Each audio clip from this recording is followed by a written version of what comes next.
The purpose of today's hearing is to discuss the misuse of public trust through USAID's woke programming and explore ideas for reorganization to promote a stronger, better, and more prosperous United States. I now recognize myself for an opening statement on this hearing.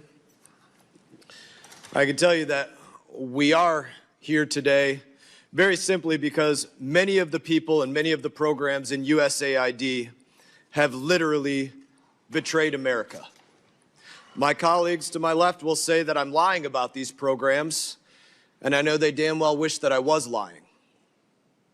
The programs that USAID and the State Department have spent money on are indefensible. They hurt America standing around the globe, and I think the fact is clear that America would have been better off if your money had been simply thrown into a fireplace. Instead, the Biden administration spent it imposing their far left-wing ideology onto other nations. Under them, USAID spent $2 million for sex change surgeries in Guatemala, $22 million to increase tourism in Tunisia and Egypt. That's not life-saving. $520 million to pay consultants to teach people in Africa about climate change. That's not medicine. $4.5 million to teach people in Kazakhstan how to fight back against internet trolls. That's not life-saving. $20,000 to help LGBT individuals vote in Honduran elections. That's not medicine. $5.5 million to improve the lives of LGBT individuals in Uganda.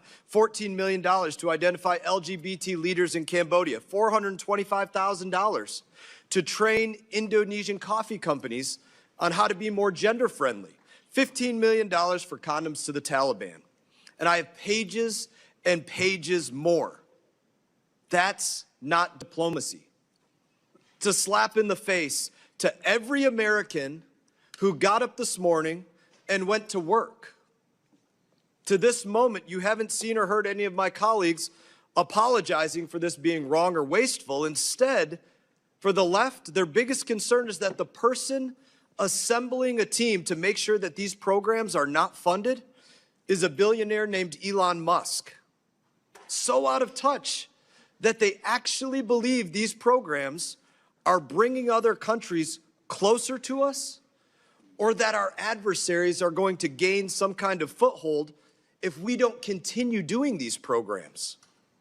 That's not what competing looks like for the United States of America. On the contrary, last month, when I participated in a Q&A with my colleague here to the left in the United States Institute of Peace, which will have to explain their funding, the Ugandan ambassador stood up and said these programs were not doing anything to improve relations between our nations. Take a look at the video.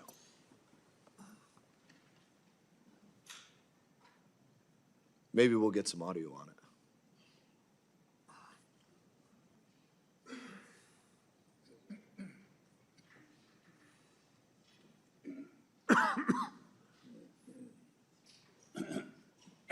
Maybe we won't get audio on it.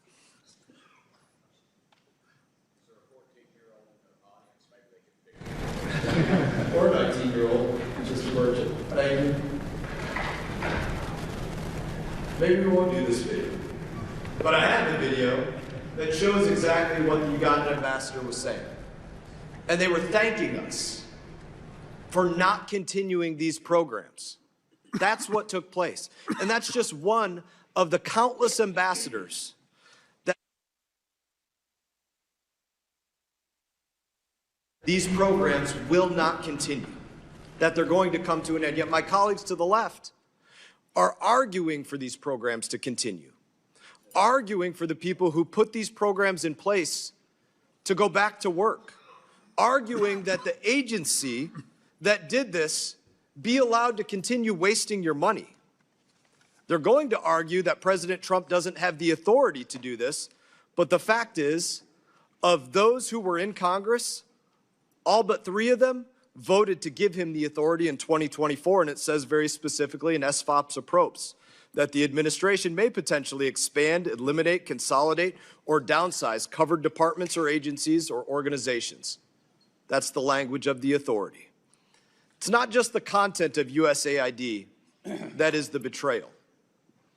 It's the larceny that USAID has conducted. Crooked NGOs around Washington, D.C., swindling American taxpayers out of their money. A recent audit found that USAID's implementing partners were using upwards of 50% of their grants for overhead costs, not life-saving measures. The administration has said that the aid pause is temporary, and they have proven it. The recipients of USAID programs, they can apply for a waiver. I have a list with me. Many have applied, many have been denied, and some have received waivers that actually proved their work was life-saving. Let me give a warning to my colleagues. It will be short-sighted of you if you turn a blind eye to USAID's betrayal and, more broadly, the betrayal within the State Department. Because we are going to bring in the people who put these programs in place. We are going to show to the American people exactly what they were doing. The videos, the documents, the everything. They are going to see it. Like $25,000 for a drag show seminar for Venezuelan migrants in Ecuador, and we are going to show you that video.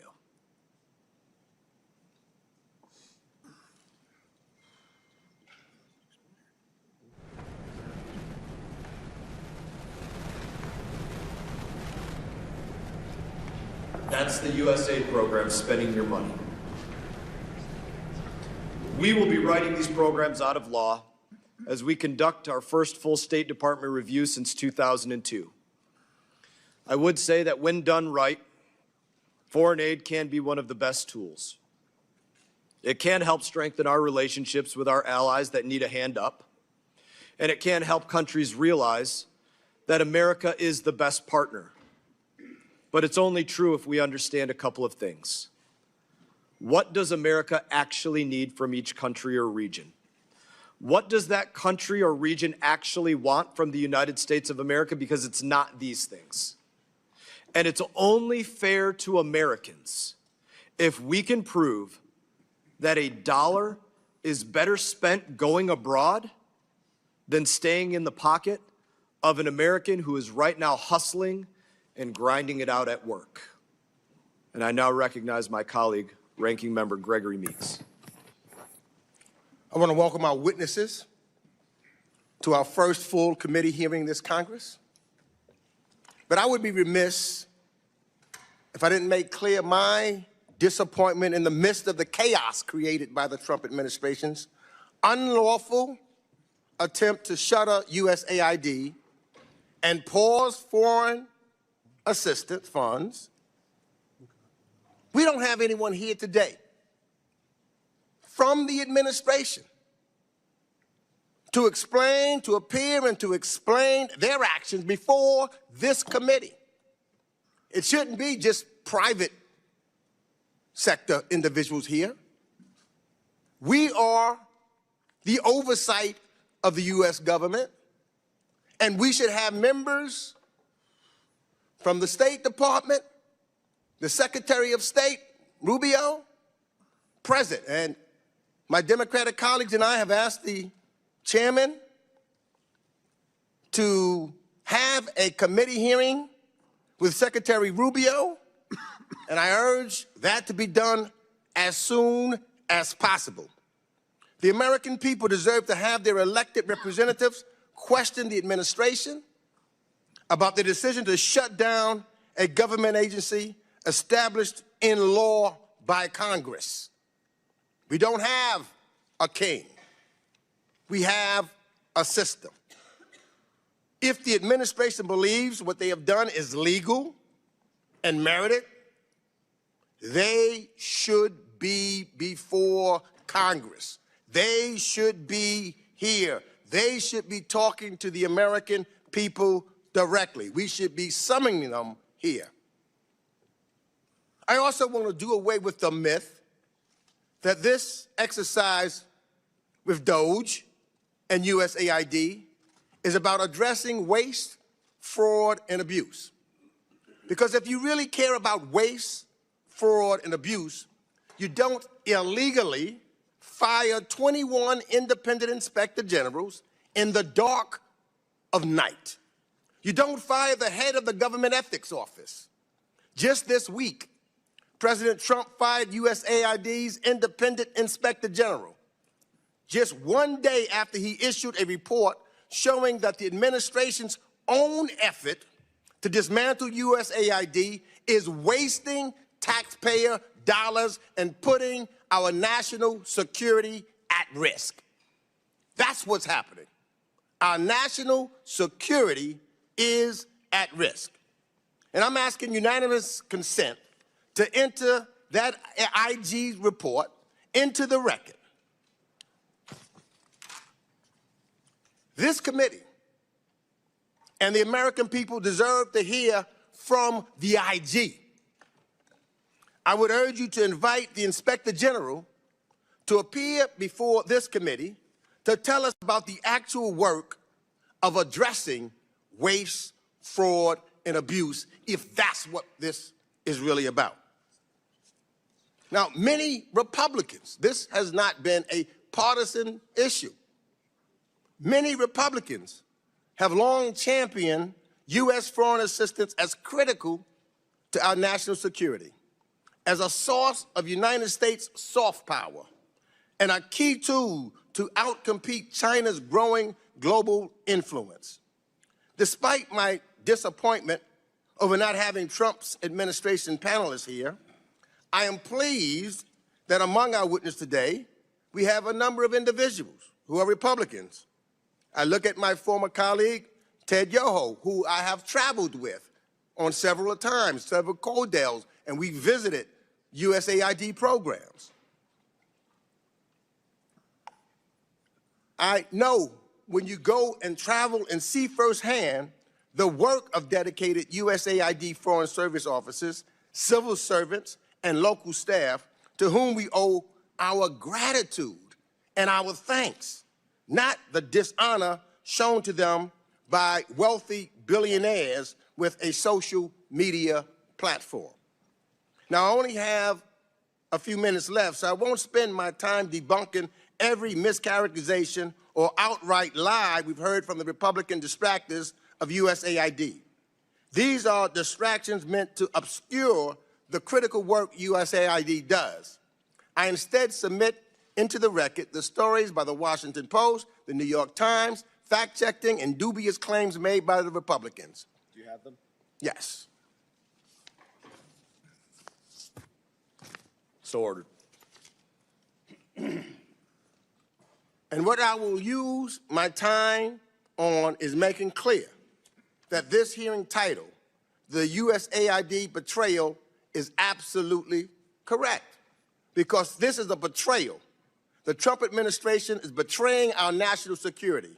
It is betraying our allies. It is betraying the Americans who carry out USAID's mission in some of the world's most challenging and dangerous places. It is betraying the generosity of the American people, and it is betraying the investments Americans have made for decades to stop diseases before they spread, to make sure girls have the same educational opportunities as boys, and to make sure that the innocent victims ravaged by war or natural disaster have basic human necessities. It's betraying babies who have been born with HIV in the last 3 weeks who could have been born HIV-free if only we continued to provide their mothers with the necessary medication they were sitting on the shelves. It's betrayed America's victory in nearly wiping out polio around the world by stopping the funding to stamp it out in the last 2 countries on earth with the virus still present. Want to know what happens when we stop funding this type of work? Just look at Kansas, where the outbreak of tuberculosis right now grows. So it's not just about health programs. Economic development programs in Latin America build stronger communities and help reduce migration to the United States. Good governance, independent media, civil society programs in developing countries help break debt traps from China and ensure citizens can enjoy their God-given rights. Bottom line, who wins when we pull back from one of America's greatest strengths? China wins. Russia wins. Our adversaries win. So yes, this is a betrayal. This is a betrayal of our national security. And I yield back the balance of my time. Thank the gentleman for yielding. I think I called it exactly right what the arguments were going to be. Other members of the committee are reminded that opening statements may be submitted for the record. We are pleased to have our panel of witnesses here today on this important topic. Max Primorak, Senior Research Fellow at the Margaret Thatcher Center for Freedom at the Heritage Foundation. The Honorable Ted Yoho, former U.S. Representative from Florida's 3rd Congressional District, and the Honorable Andrew Natsios, former Administrator at the U.S. Agency for International Development. This committee recognizes the importance of the issues before us and is grateful to have you here to speak with us today. Your full statements will be made a part of the record, and I'll ask each of you to keep your comments, spoken remarks to less than 5 minutes in order to allow time for member questions. Hopefully you give us something that more than what we could just read in your opening statements, and I would also ask unanimous consent that the gentleman from Georgia, Mr. McCormick, be allowed to sit on the dais and participate in today's hearing. Without objection, so ordered. I now recognize Mr. Primorak for your opening statement. Mr. Chairman, thank you for the opportunity to testify before this committee. My name is Max Primorak. I am a senior research fellow at the Heritage Foundation. I previously served at the U.S. Agency for International. PEPFAR saves lives! Restore AIDS funding now! PEPFAR saves lives! Restore AIDS funding now! PEPFAR saves lives! Restore AIDS funding now! PEPFAR saves lives! Restore AIDS funding now. PEPFAR saves lives.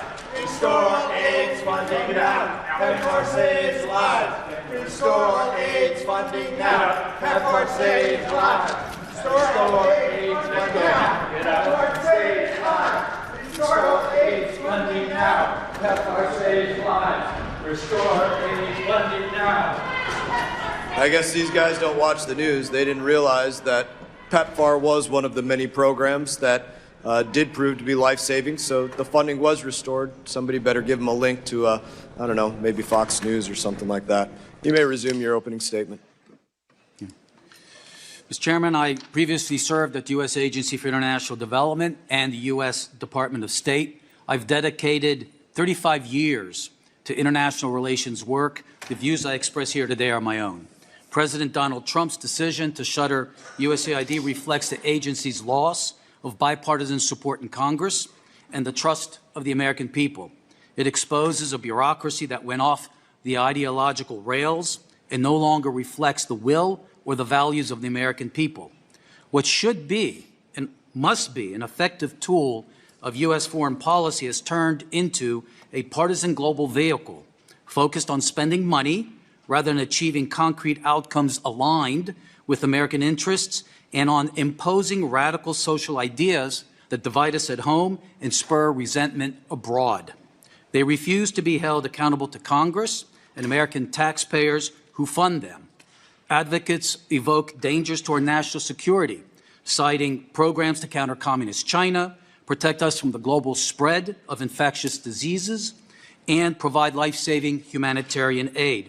I understand the importance of these programs. At USAID, I co-chaired a counter-China interagency group, oversaw containment of 2 Ebola outbreaks, and led the Bureau for Humanitarian Assistance. But USAID's obsession with identity politics, gender fluidity, population control, and climate fanaticism undermined these goals. Americans are now aware of massive waste, fraud, and abuse of their money. Every single project was corrupted by this radical agenda. They are not happy. USAID's leadership failed in its most basic fiduciary responsibility, and that is to avoid the kinds of reputational risks that would imperil the agency's legitimacy with Congress and the American people. USAID pushed developing countries to rely on communist China for their green energy needs. 2 years ago, 131 African lawmakers and religious leaders from 13 countries implored Congress not to use PEPFAR to promote abortion, stating, "We want to express our concerns and suspicions that this funding is supporting abortion, that it violates our core beliefs concerning life, family, and religion." Many Africans have told me, but also from other places in the world, the Chinese do not ask us to give up our religion to do business with them. Mr. Chairman, our aid approach has severely harmed our global standing.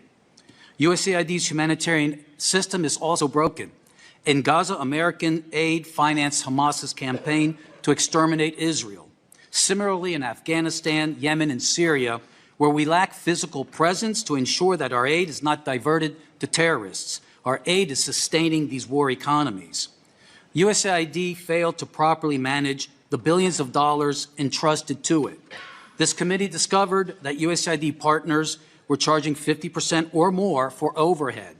A government audit showed that USAID could not account for overhead charges concerning $142 billion worth of awards. These funds proved a boon for the progressive-dominated foreign aid industry.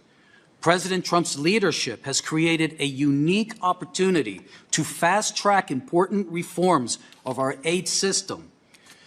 Secretary Rubio might look at the reforms made during the last Trump administration.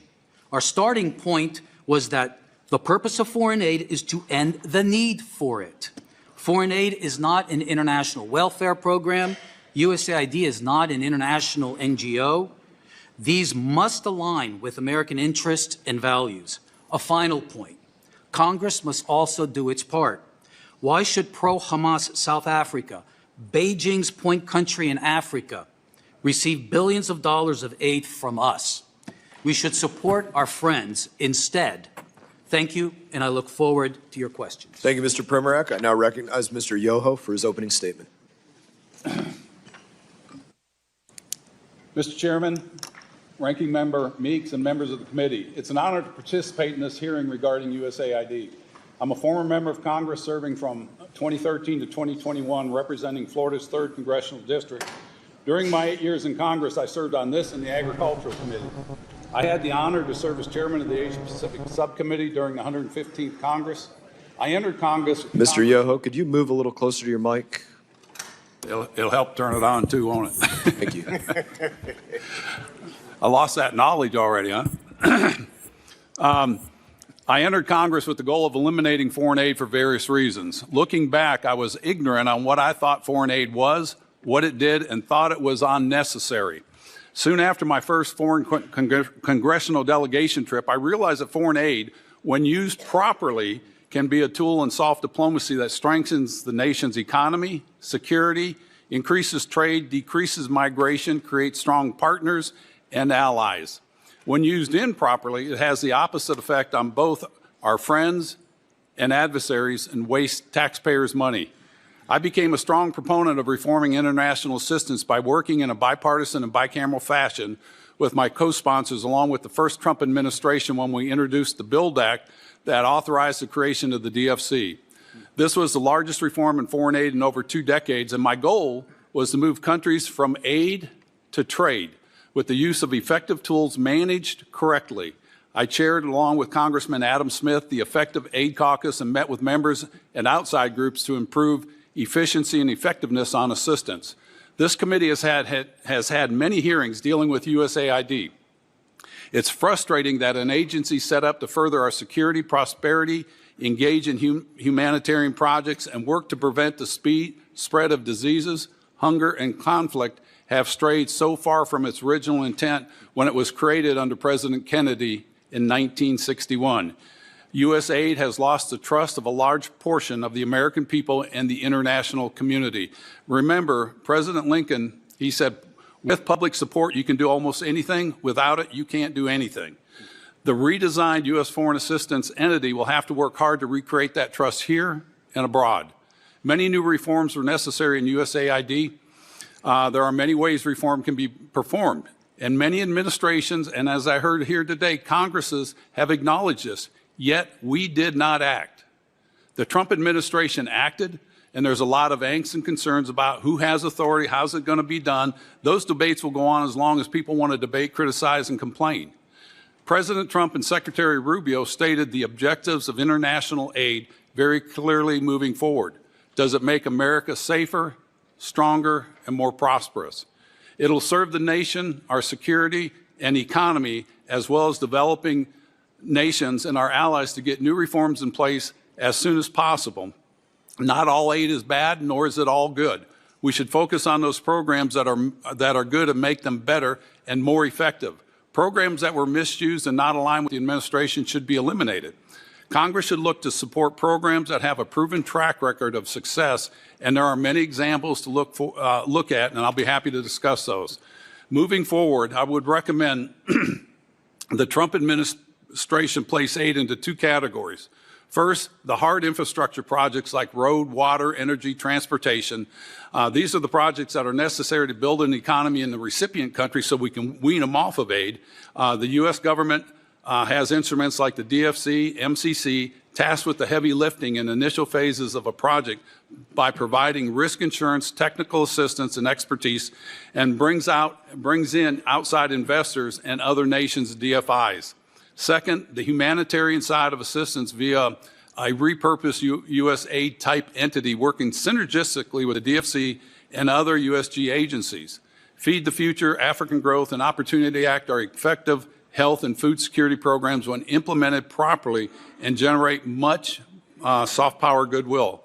Unfortunately, if mismanaged, we lose credibility, money, and drive the affected nations to our adversaries. By pausing U.S. international assistance, a vacuum is created. China, Russia, or other are already moving in to fill those voids. The U.S. must quickly bring back the authorization, funding, and a knowledgeable workforce to implement those programs that align with the administration's goal. Does it make America safer, stronger, and more prosperous? One last point. By not being effectively present can be arguably worse than pausing a program. And all you have to do is look at South and Central America and look at how much we've ceded to China and their influence from Russia, China, and Iran. That has to be dealt with immediately. That's a national security threat. Mr. Chairman and members of the committee, I yield back my time and look forward to your questions. Thank you, Mr. Yoho. I now recognize Mr. Natsios for your opening statement. Thank you very much. I speak for myself today. I've been involved in humanitarian work, development work. Let's try that microphone one more time. Maybe pull it a little closer. Okay, how's that? Much better. Better, okay.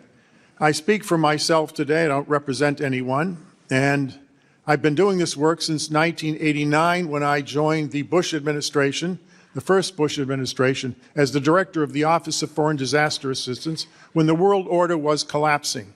And our little office, along with the Food for Peace office, saved tens of millions of lives around the world, which they continued to do through the BHA Bureau, which is now much larger than it was when I was there.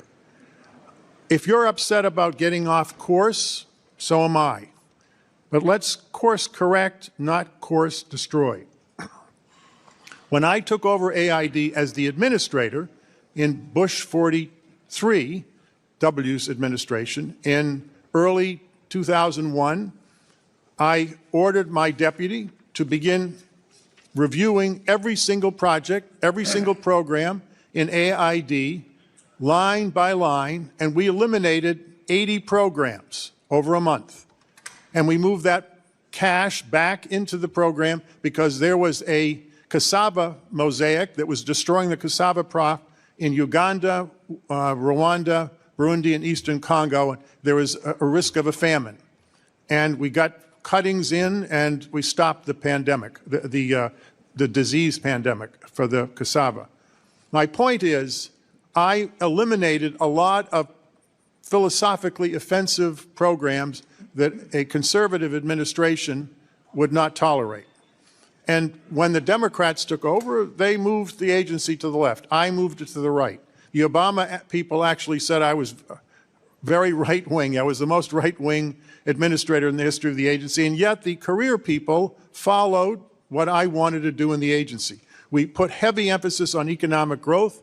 Some of the things you've criticized, sir, with all due respect, are economic growth programs that have been highly successful. 10% of the workforce in Egypt is from tourism. AID has properly invested $100 million over the years, and it's massively increased the number of jobs in Egypt. They are our ally. Don't we want people working instead of being unemployed? It is 12% of the GDP of Egypt, tourism. We call it development tourism. We do it in Lebanon. We do it in Tunisia. We've done it in Kosovo and in Bosnia. We've done it in Morocco. We do it all over the world. It brings in revenue and employs people. It's an economic growth project. I believe in economic growth. I believe in the private sector. I believe in free markets. That's what AID does. The notion that AID is some kind of a Marxist institution is absolutely ridiculous, okay? I know the career officers. I work with them. There is a career track called the private sector officers. And what do? They work with the business community. I started a program which the Democrats continued called the Global Development Alliance. We started it very early on, 2001. What it does is it matches AID money with corporate money to supply their supply chains. We do this all over the world. We're working with hundreds of American corporations. We've raised $60 billion in private sector funding with the American business community to increase jobs all over the world. We've been doing this for 24 years, very successfully. The Europeans and the Canadians and the Australians have taken our lead in this and tried to replicate these public-private alliances. 25% of the money in those GDAs is U.S. government money. 75% is private money. We invest together. We don't give them any money. They don't give us any money. We design the project. We co-invest, and then we manage it. The notion that AID is irresponsible in terms of its oversight is utter nonsense. I wrote an essay 12 years ago called The Clash of the Counter-Bureaucracy and Development. It was published. It's the most cited thing I've written in the scholarly literature. And it was based on my frustration with the level over and over and over again of oversight. The Inspector General, the Special Inspector General. Why do we need two Inspector Generals in Afghanistan and in Iraq? Then we have the GAO, we have the OMB, we have the Congressional Oversight Committee. Every line of what AID does is overseen by 7 different levels of oversight. You know why money disappears? I'll tell you why. Where do we work? Where do we work? Christian NGOs are now delivering food in Sudan in a famine. There will be 2 million people dead by the end of this year. Those are the projections. There is no government in Sudan. There's no police in Sudan. There are no courts. I thank you for your opening remarks this morning. And I now recognize Chairman Emeritus, Ranking Member Meeks, for his 5 minutes of questioning. Chairman Emeritus McCall for his 5 minutes of questioning. Thank you, Mr. Chairman. When I was chairman of this committee, I got congressional notifications of spending programs from USAID and State Department, and I put holds on those programs, many listed by the chairman. Instead of working with me, the administration, the prior Biden administration, decided to blow through those holds, bucking a long-standing tradition. And I want to go through some of those I put on hold. $1.5 million to promote LGBTQ causes for immigrants in Latin America, allowing them to litigate against foreign governments, primarily Catholic nations. I don't know how that advances the U.S. interests abroad. And as a Catholic myself, I find that very offensive. We've also heard about the $15 million for condoms and contraceptives to Afghanistan, a country under Sharia law, $15 million. What did USAID do? They blew through my holds in complete and utter disregard of this committee's oversight responsibilities. I also uncovered the department had spent $500,000 to advance atheism in Nepal. Atheism in a country where Tibetan Buddhists is a predominant religion. What does that have to do with advancing U.S. interest abroad? The Humanist International Group that they gave money to, the $500,000, the CEO called the Catholic Church an institution you should be ashamed to be involved with. Our taxpayer dollars to condemn the Catholic Church. Again, as a Catholic, I find that extremely offensive. And then the one we've heard so much about, $20,000 for drag shows and drag workshops in Ecuador. Mr. Chairman, I've seen the video you sent out. It is utterly disgusting to the American taxpayer that we are funding that kind of behavior All these programs gave USAID a black eye. And that's unfortunate. Because you go back to the Marshall Plan, really the genesis for thinking about USAID. The Marshall Plan was one of the most successful programs we endeavored in after World War II to make sure a Hitler never rose from the ashes again. The Food for Peace program, sir, that you discussed, the American farmer benefits from this. It's been extremely successful. Why was USAID created in the first place in 1961? It was to counter the Soviet Union during the Cold War. I believe it still has a legitimate purpose to counter the rising threat of China and Belt and Road and our other foreign adversaries.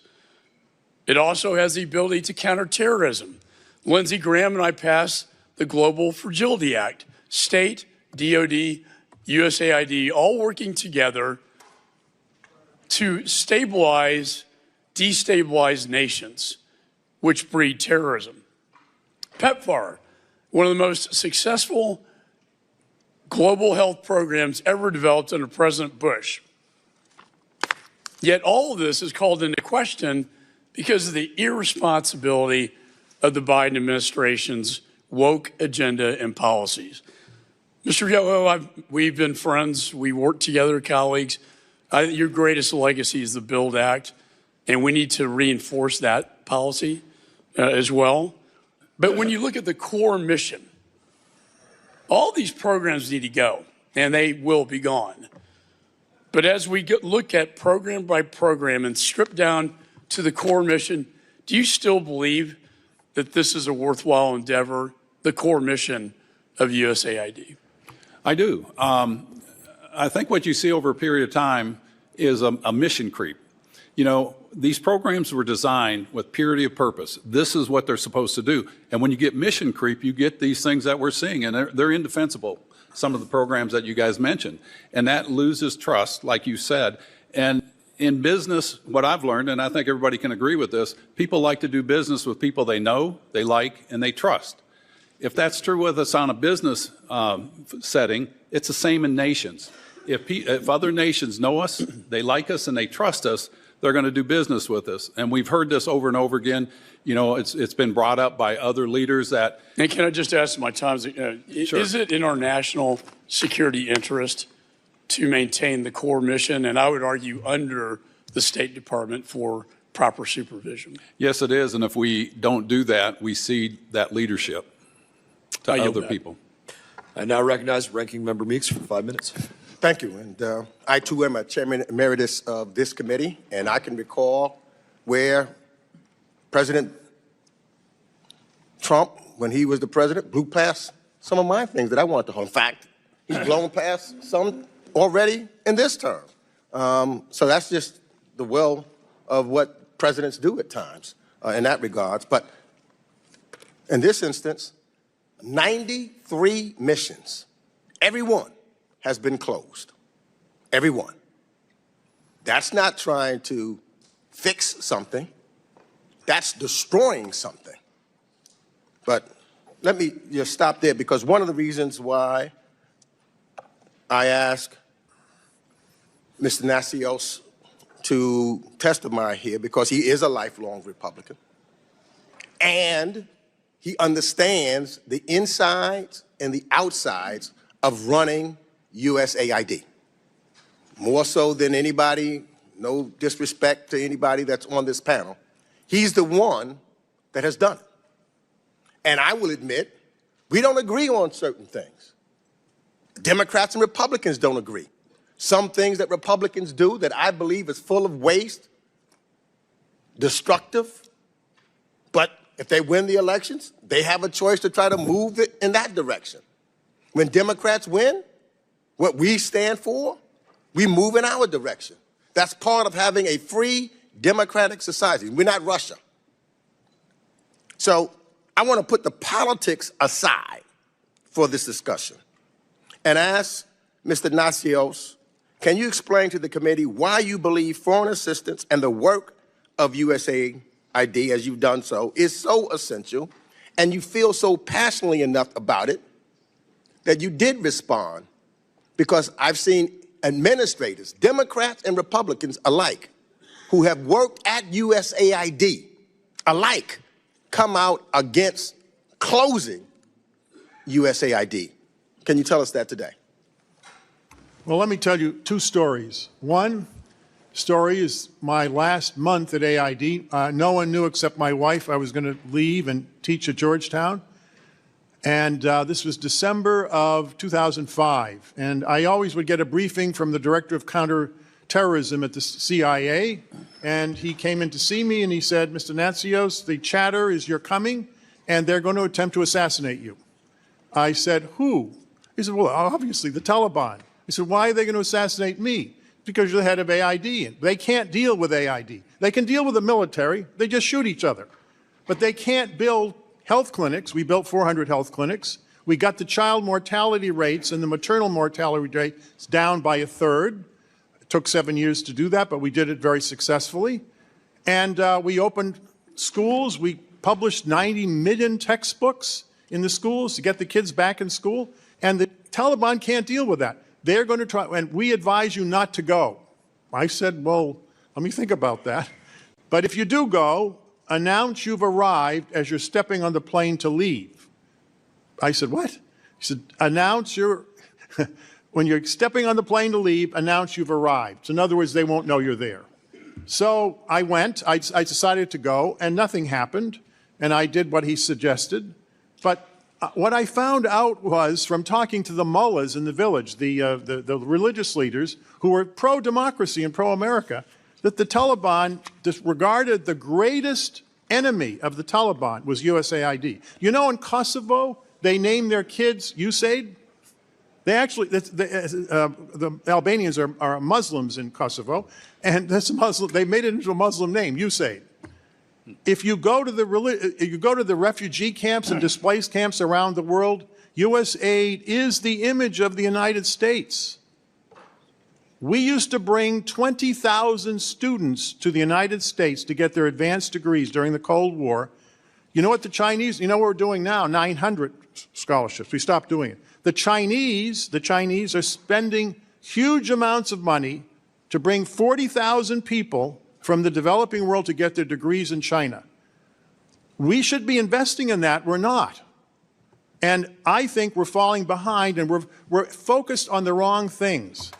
The amount of DEI stuff. I started going through the RFAs. It's a small percentage. It is not accurate to say that this is, and some of these things that have been shown, those are not AID projects. Those are State Department programs. Why are you blaming AID for what the State Department did? The F office in state controls all this stuff. Now, let me tell you a second story.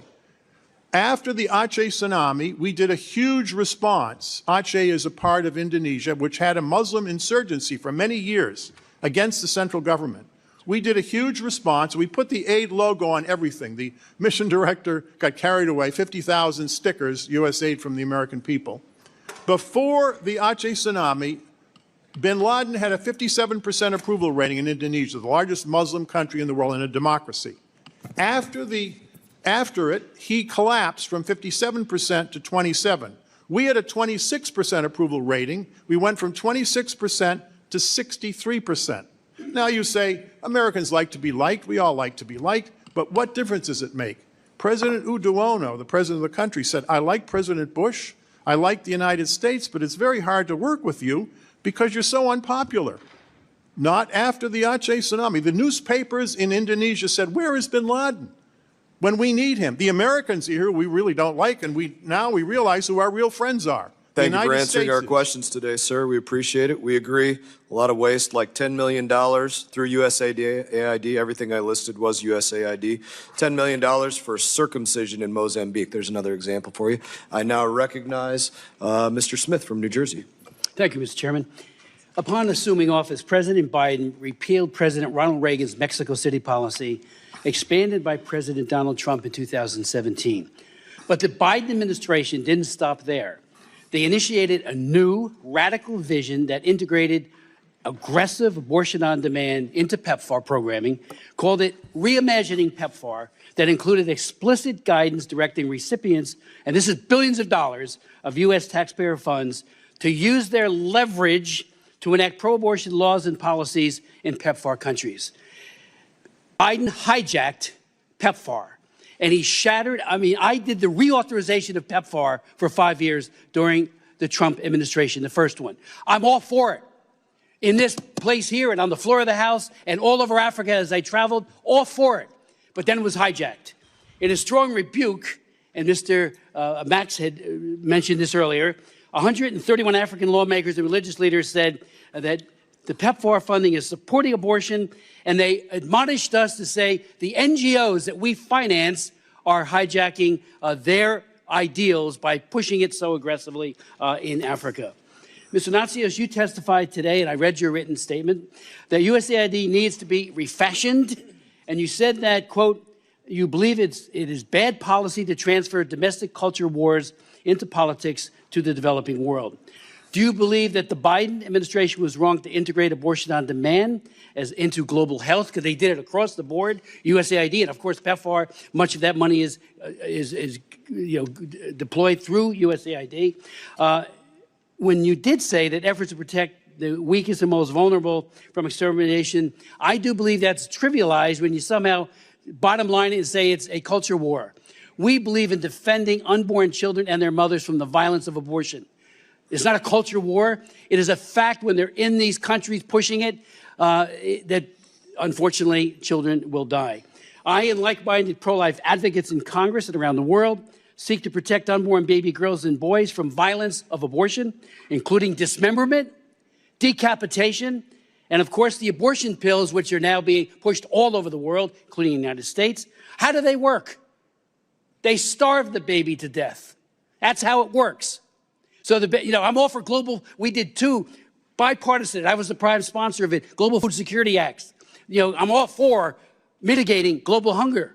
But when you turn around and say to an entire segment of humanity, unborn children, we're going to starve you to death through these abortion pills, to me, that's unconscionable. So do you agree that pro-abortion NGOs should continue to be empowered and subsidized with billions of dollars each year by the American taxpayer to promote abortion with the goal of changing pro-life laws in these nations? And I would ask all three of our witnesses. Congressman, you can check my voting record in Massachusetts. I 100%, and in Massachusetts, this is in Massachusetts, I had 100% pro-life voting record for 12 years in the House. Right. So my position is very clear, and I took a lot of heat from the feminist groups in Massachusetts, and my views have not changed. I called you once because we found them doing vaginal scraping in Bangladesh in a remote village, and the mission director called me immediately. He said, we discovered this, we put a stop to it, Andrew, because if you do that and the woman is pregnant, the child dies, okay? And you're supposed to check before you do it. They weren't trained properly. They weren't doing it maliciously. They just didn't understand because they weren't trained properly. We fixed it very quietly. I called you up and told you what happened. We were being transparent about it. Other than that, that's the only violation we had in the 5 years that I was aid administrator. The career people will do what they're told to do. I am appalled at what you're telling me that they have done. And by dragging AID into these culture wars, the Biden administration has undermined the need for bipartisan support for AID. We cannot tolerate in an agency with programs all over the world a war between parties, which I'm seeing right now. In my view, it's a failure. All of the things I did at AID, I tried to do it in a way that would not alienate the Democratic Party when I left. If you look before they took apart the agency, everything I created is still there, was still there. They left it in place. Thank you. I'm almost out of time. The other two distinguished witnesses. Thank you, Andrew.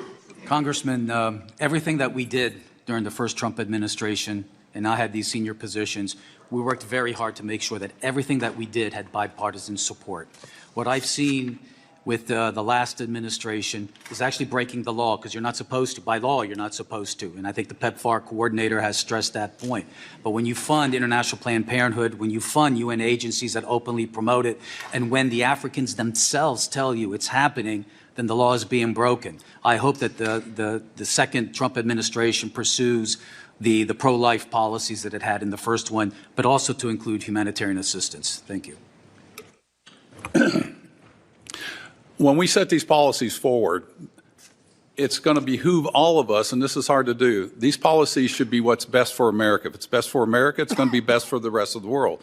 And those policies are based on our beliefs as a nation. If we're a Christian nation, as we always talk about, that's the right thing to do. And I think we need to stay that way. And the hard part is, with us in this body, we have to keep the checks on that. If not, it goes away. I yield back. Thank you, Mr. Chairman. Thank you, and I'm glad to hear the conversation about university spending as well, because there's a lot of that within USAID also. $42 million for Johns Hopkins to research and drive social behavior, and $250,000 for FIU for DEI training, and $244,000 for Stanford to do leadership training, not life-saving programs. I now recognize Mr. Sherman from California. Foreign aid is a good thing. Americans think that we spend 25% of the federal budget on foreign aid and want it reduced to 10%. But the fact is, it's way less than 1%. It helps us challenge China in the world. It reduces not only hunger but migration to our borders. And it helps us fight communicable diseases over there before they mutate and come here, and that's why Ronald Reagan recognized the importance of foreign aid. Mr. Chairman, my fear, because I've been here for a long time, when I got here, it wasn't just Democrats against Republicans, it was the legislative branch against the executive branch. And we need to play that role, and as the ranking member points out, we need to have government witnesses here so we can talk about the future rather than just be a cheering squad for the executive branch. But I want to bring to your attention, Mr. Chairman, an action taken by the State Department today that was too woke for Sherman. They announced that they're going to spend $400 million on zero greenhouse gas emitting armored cars. That's right, electric armored cars, $400 million to replace perfectly good gas-driven armored cars. They said they were going to be Tesla Cybertruck armored cars. This administration will get too woke for Sherman if it helps the shareholders of the Tesla automobile. There have been a number of falsehoods stated. The biggest one is the $50 million for Gaza condoms. Musk admitted that it was just completely false. He apologized. So that Doge made a mistake.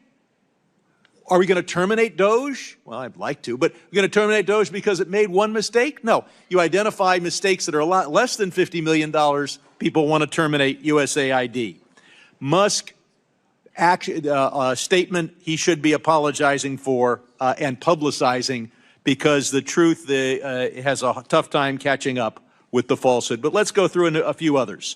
We're told that there's $6 million to fund tourism in Egypt. Mr. Nasios, you would demonstrate how that's a good program.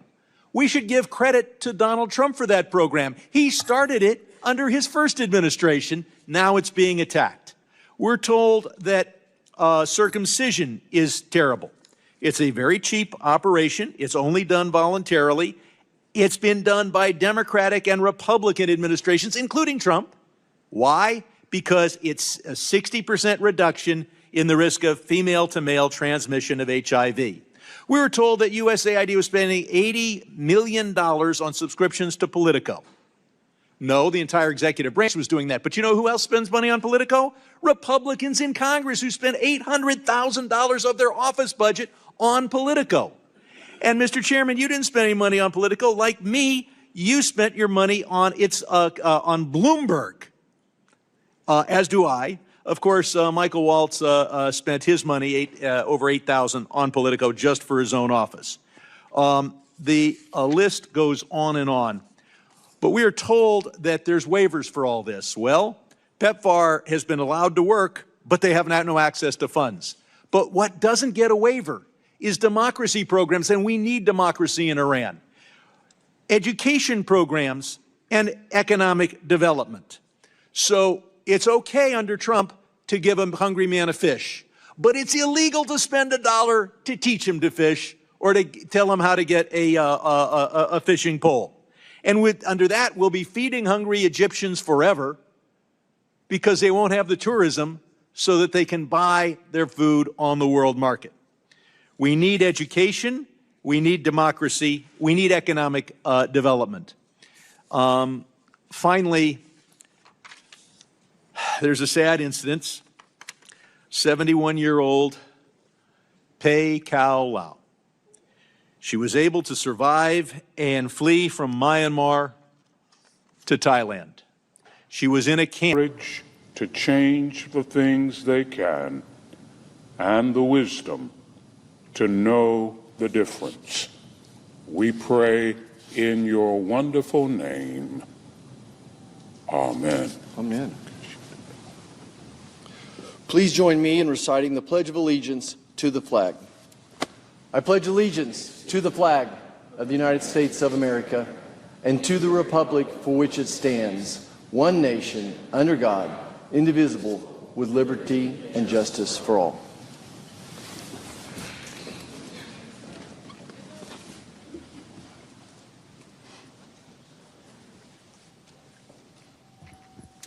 The clerk will read a communication to the Senate. Washington, D.C., February 13th, 2025. To the Senate. Under the provisions of Rule 1, Paragraph 3 of the Standing Rules of the Senate, I hereby appoint the Honorable Roger Marshall, a senator from the state of Kansas, to perform the duties of the chair. Signed, Chuck Grassley, President pro tempore. Under the previous order, the leadership time is reserved. Morning business is closed. Under the previous order, the Senate will proceed to executive session to resume consideration of the following nomination, which the clerk will report. Nomination, Department of Health and Human Services, Robert F. Kennedy, Jr. of California to be Secretary.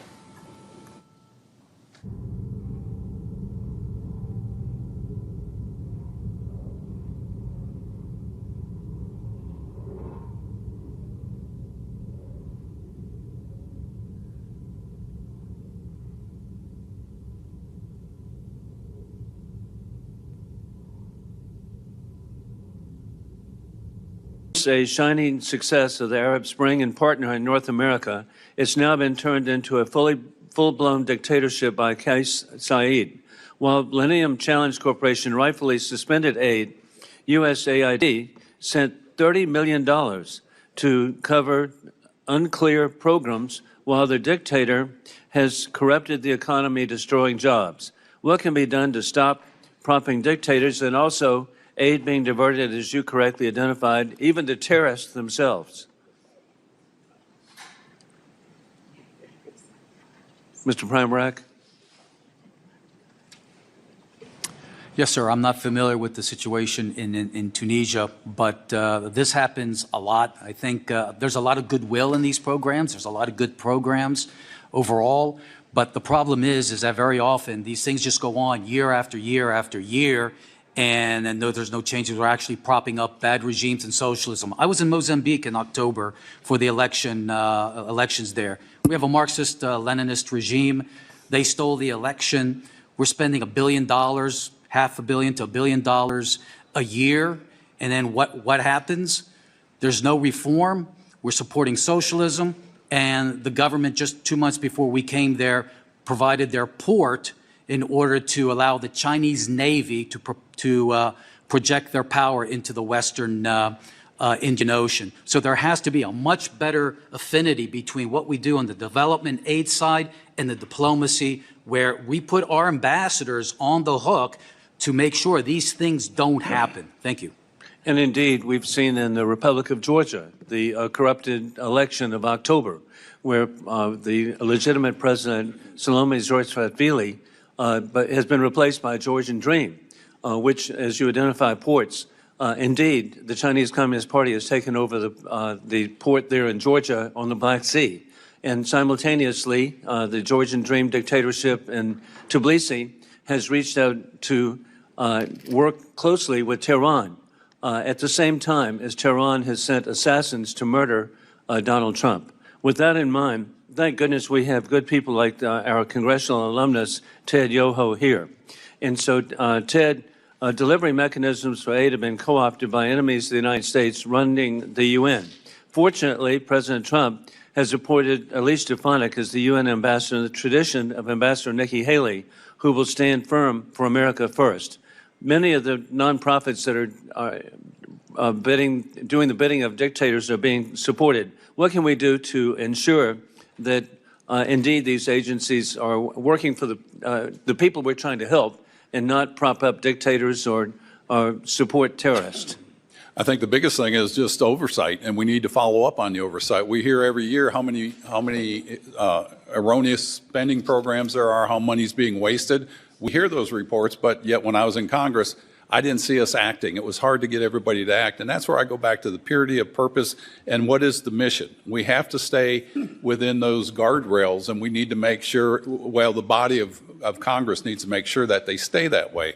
And it's a tough thing. You know, if it was a static world, it would be easy, but it's a tough world. And also in the best Florida tradition, our Secretary of State, Marco Rubio, has announced just last week a great letter to Chairman Mast about how they would be stepping in to identify programs and promote those that promote the people of legitimately in the world who need it. I yield back. Thank you, Representative Wilson. Now recognize Representative Keating. Thank you, Mr. Chairman. I welcome two of my former colleagues here, Ted Yoho, who is one of the more conservative people I served with here in Congress, and Andrew Natsios, who I think is the most conservative member I served with in the Massachusetts House as a Republican and Republican leader in Massachusetts as well. You know, I think that what we're seeing with our witnesses like this, is the fact that up until 3 weeks ago, this issue, USAID, used to be the most bipartisan issue. And I've been on this committee now for 14 years plus. We used to agree with these things. We could find things wrong with it that we can correct. And the irony of all this is this. The Republicans are in charge of the White House, the House, and the Senate. They have the power to do this the right way. They have the power of oversight to look at all the things that are being pointed out. That's your responsibility if you don't like it, and you have the power to do it. You don't need this draconian executive directive to do it. It's causing chaos, not just here in this country, but around the world. It's not necessary, and it's a huge departure from everything I've seen occurring in the 14 years before this.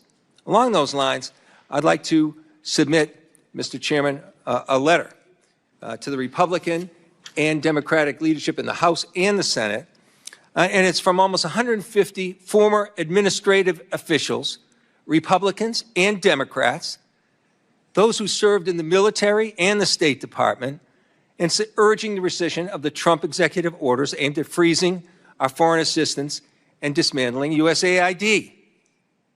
It deplores the undemocratic and unconstitutional dismantling of these agencies. I'd like to submit this with unanimous consent. And I'd also like to point out some other correspondence that occurred around this issue. The people that praised this action, where did they come from? I'll tell you where they came from. They came from our greatest critics, the greatest critics of democracy right now in the world. They came from the leaders of Russia and Hungary and Venezuela. They're praising this effort. That's who's for this effort. In fact, the Speaker of the Russian State Duma said that anyone who received funding from USAID should be made to publicly confess and repent on Red Square. That's who's praising this. That's who's happy with this. Putin's happy with this. This is so important now in Ukraine. One example, Putin's primary target in Ukraine is to destroy the electrical grid to use that as an energy weapon of war against the Ukrainians in his illegal aggression. And what does USAID do? They're helping to train and give the resources so that the Ukrainians can repair these damaged electrical grids so they can keep the power on and fight Putin. Putin's happy with this. I mentioned the military leaders. General Mattis, who is also Secretary of Defense under Donald Trump, he used to come to this committee time and time again and say, don't fully fund these programs like USAID, and you know what? If you don't fund it, just buy me some more ammunition. The military in our country understand the importance of this program. I've had discussions for years, and I just recently had discussions with our special operations forces. Those people, I respect them beyond words. They are in the most dangerous parts of the world, in small numbers, a global footprint, working to know where our greatest threats are in the country. They're placed in positions hosting the most dangerous threats to our country, as are so many people working for USAID, risking their lives as well, trying to secure the safety of people, not just in the world, but in our own country, from terrorist threats that are metastasizing and pose increasing threats right here back at home. They told me of the importance of USAID. They told me how they work together on security issues, on intel issues, on understanding how they can use their ability to keep us safe and use it more effectively. And they particularly pointed out what a threat China is, and it'll become a greater threat in the absence of USAID. That's who's asking us not to make these draconian changes. And, you know, do it the right way. All those things you do, all the little small cuts. I won't say anything about circumcisions being a small cut. Listen, all these small cuts, you have the power to do it yourself. Do it. Do it the right way. Don't support this. I yield back. I thank the gentleman from Massachusetts. We will write $10 million of foreskin out of the budget. I now recognize Representative Perry. Thank you, Mr. Chairman. USAID was created through executive order in 1961 by President Kennedy, long having lost and strayed from its mission, lost its direction. Even the Clinton administration tried unsuccessfully to reform it. And we spend, I don't know, somewhere between $40 and $50 billion annually on this organization. And with the things that you hear, well, many of us, probably most of us in this room, agree with projecting America's power for the good of all the world around the globe. Quite honestly, if our enemies were asked to design a foreign aid program that would actively undermine the United States of America at maximum cost to the taxpayer, they would be hard-pressed to create a scheme more effective than USAID. That's shocking to say, but I just, it's, look, let's just go to a couple things here. We left Afghanistan, and I'll just I'll characterize it as left in August of 2021. August of 2021. So the Taliban's in charge. Taliban threatens the lives of the NGO personnel distributing USAID. They claim credit for USAID distribution. They interfere with the distribution of USAID aid.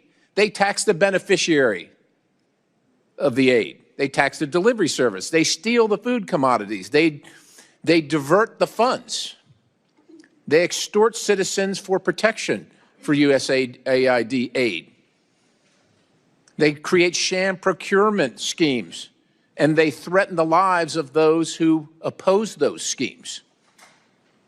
Now, that all occurred before August of 2021, when we were there. When we were there. Now, you know, you don't have to be a rocket scientist. You could just read the Taliban is classified, and if you don't know, the Taliban's in charge of Afghanistan. They're classified as a specially designated global terrorist organization by OFAC. So post-2021, so this is last year, 2024, we spent $697 million of the taxpayers' dollars in Afghanistan, including $534,719,000 in change from USAID in Afghanistan. I don't know what we think we're going to change in Afghanistan. We lost 22,000, lost or wounded 22,500 Americans in Afghanistan over the course of our term there in the war, spending over $2 trillion. We're just going to keep on spending because somehow we think it's going to get better. And if you're wondering who's in charge of Afghanistan getting the money, and that money I just mentioned, the $697 million is on top of, and is in addition to the weekly to every 10-day shipments in cash of $40 to $80 million. Afghanistan is ruled by folks named Sarajuddin Haqqani. The Haqqani network mean anything to anybody in the room? How about Abdullah bin Laden? Who gets some of that money? Does that name ring a bell to anybody in the room? Because your money, $697 million annually, plus the shipments of cash funds madrasas, ISIS, Al-Qaeda, Boko Haram, ISIS Khorasan, terrorist training camps. That's what it's funding.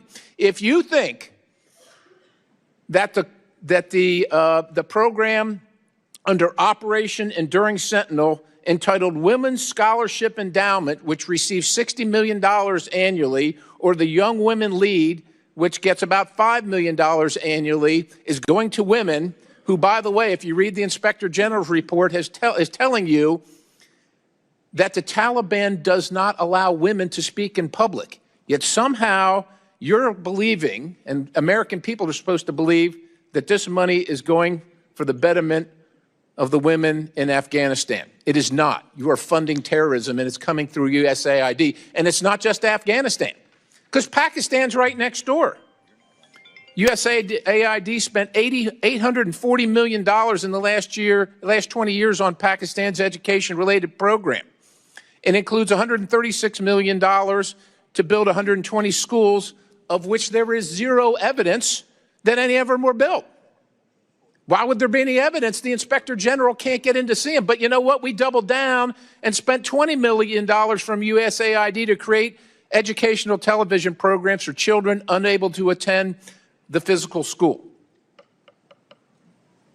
Yeah, they can't attend it because it doesn't exist. You paid for it. Somebody else got the money. You are paying for terrorism. This has got to end. I yield, Mr. Chairman. Thank you, Mr. Perry. In addition, we don't even have an embassy in Afghanistan. Chair now recognizes the representative from California, Mr. Barra.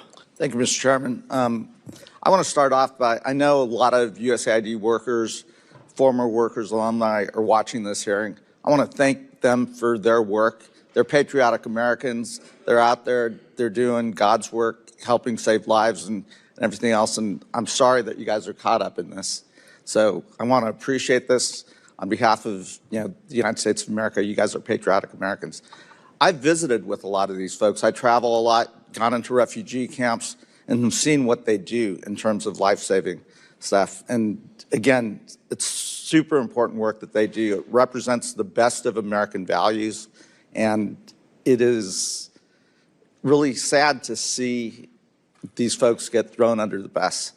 When we talk about stronger, better, more prosperous, I think we're all in favor of that. We're all in favor of working together. Mr. Chairman, Congressman Yoho's my classmate, and he may have been more conservative than you when he got to Congress. Ted, you and I traveled, I think, on your first trip abroad. We went out and saw some of these USAID projects. I watched you over time, become the champion of the BUILD Act, a champion of reforms, and we've continued to stay in touch. Now, what saddens me about this whole approach, I'm not going to talk about Elon Musk. I'm not surprised by how he's approaching things, but this isn't Twitter. I don't want a 21-year-old tech bro going through deciding which programs we should continue and not continue. Mr. Chairman, I want us to work and do that work. We can go line by line, or we could hire Mr. Yoho to go through line by line and say, hey, here's the programs that make sense, here's the ones that don't. But that's our job. That's what we're supposed to be doing. That's our oversight. I don't want that 21-year-old tech bro, probably has never traveled anywhere, has no passport, doing our job. Let's do this work together. And I'm not here to defend every USAID program, but I do believe it serves a really important purpose for our values. You know, we've read Heritage Foundation reports. I worry about what's happening in the Pacific Islands. They put out a good report. We've met with them. We're ceding our influence there. We're already seeing China step in and take things over. We're watching in Cambodia and Southeast Asia. Programs that are good programs like demining, China's stepped in, it's front page news. Let's not shut everything down. Let's make necessary reforms. Let's, Congressman Yo said, let's focus on humanitarian aid, let's focus on development, and let's look at the programs that do this. For the American people, the most successful development program in the history of the world was the Marshall Plan. That was us. That was the United States of America rebuilding Europe, creating stable democracies, preventing war, lifting hundreds of millions of people out of poverty. That was us. We can do this, and we can do it better and smarter and not betray our values as Americans. But we should do this. This is Congress's job. It's not someone else's job. And I'm willing to work with you to figure out what programs make sense. Let's write a foreign aid authorization bill. But let's do it in a smart way. Let's get former administrators in here. Let's us do the work, Democrats and Republicans, to rebuild a better, stronger, more prosperous USAID. Congressman Yo, we're friends, and we've stayed in touch over the years. I appreciate the BUILD Act. That was bipartisan, and your leadership there. I am a little bit worried because I've heard President Trump talk about creating a sovereign wealth fund, perhaps making that DFC's mission. Will you actually talk about the difference between DFC and sovereign wealth fund? What I see is the DFC was designed for a specific purpose when we put it together. We wanted to move countries from aid to trade. That was our big thing. And I won't go into why I came up with that. We were on a Codell over in the DRC. And if they want to create a sovereign wealth fund, I think they should do that separately. And I think there was an executive order, in fact, to do that, which is good because if you put it in the DFC, it starts clouding the mission. You know, are we going to do development? Or are we going to do build a trust fund or the sovereign wealth fund? And you start clouding the mission and you get away from what I like to call purity of purpose. The DFC was for hardcore infrastructure projects that will bring in other investors in a region that needs those jobs and the opportunity so that we can wean them off foreign aid. You know, foreign aid by itself has not brought anybody into prosperity. But working together to build that infrastructure, to create that structure there, that brings in the opportunity, outside dollars, and then we create friendships and allies around the world. Great, increases thank you. trade. Mr. Chairman, I'm willing to work. Let's do the work here in Congress, in this committee, and let's build a better, stronger, more prosperous And I commend USAID. you guys for saying that. Could I just add something, if I could? Gentleman's time has expired. I do thank the representative for wanting to work on the State Department reauthorization and look forward to working with you on that. The representative from Tennessee, Mr. Burchett, is recognized. Thank you, Mr. Chairman. I want to submit for the record an article of why condoms cannot always be trusted. It's dated March 19th, 1993, and it goes on to say that USAID distributed around 800 million condoms last year, and this was in 93. The argument that condoms are not being distributed obviously has some holes in it, Mr. Chairman. Mr. Premerick, can you provide an example of USA programs, a USA program that was harmful to the U.S. foreign interests? You. I probably didn't say your name right. I've said it. That's okay, Congressman. Thank you. Nobody gets. Jonathan Jackson still doesn't get Burchett right, so we're good. Now, I've heard a lot about the issue of China, and I agree that it's very important to counter China. But the last 4 years went in the opposite direction. The strong counter-China infrastructure that we had developed over at USAID was simply dismantled by the next administration. I can't think of anything that's harmed the developing world than the climate agenda. It has pushed all of these countries, especially in Africa, to go green. solar, wind, EV. Who produces all of those materials? It's China.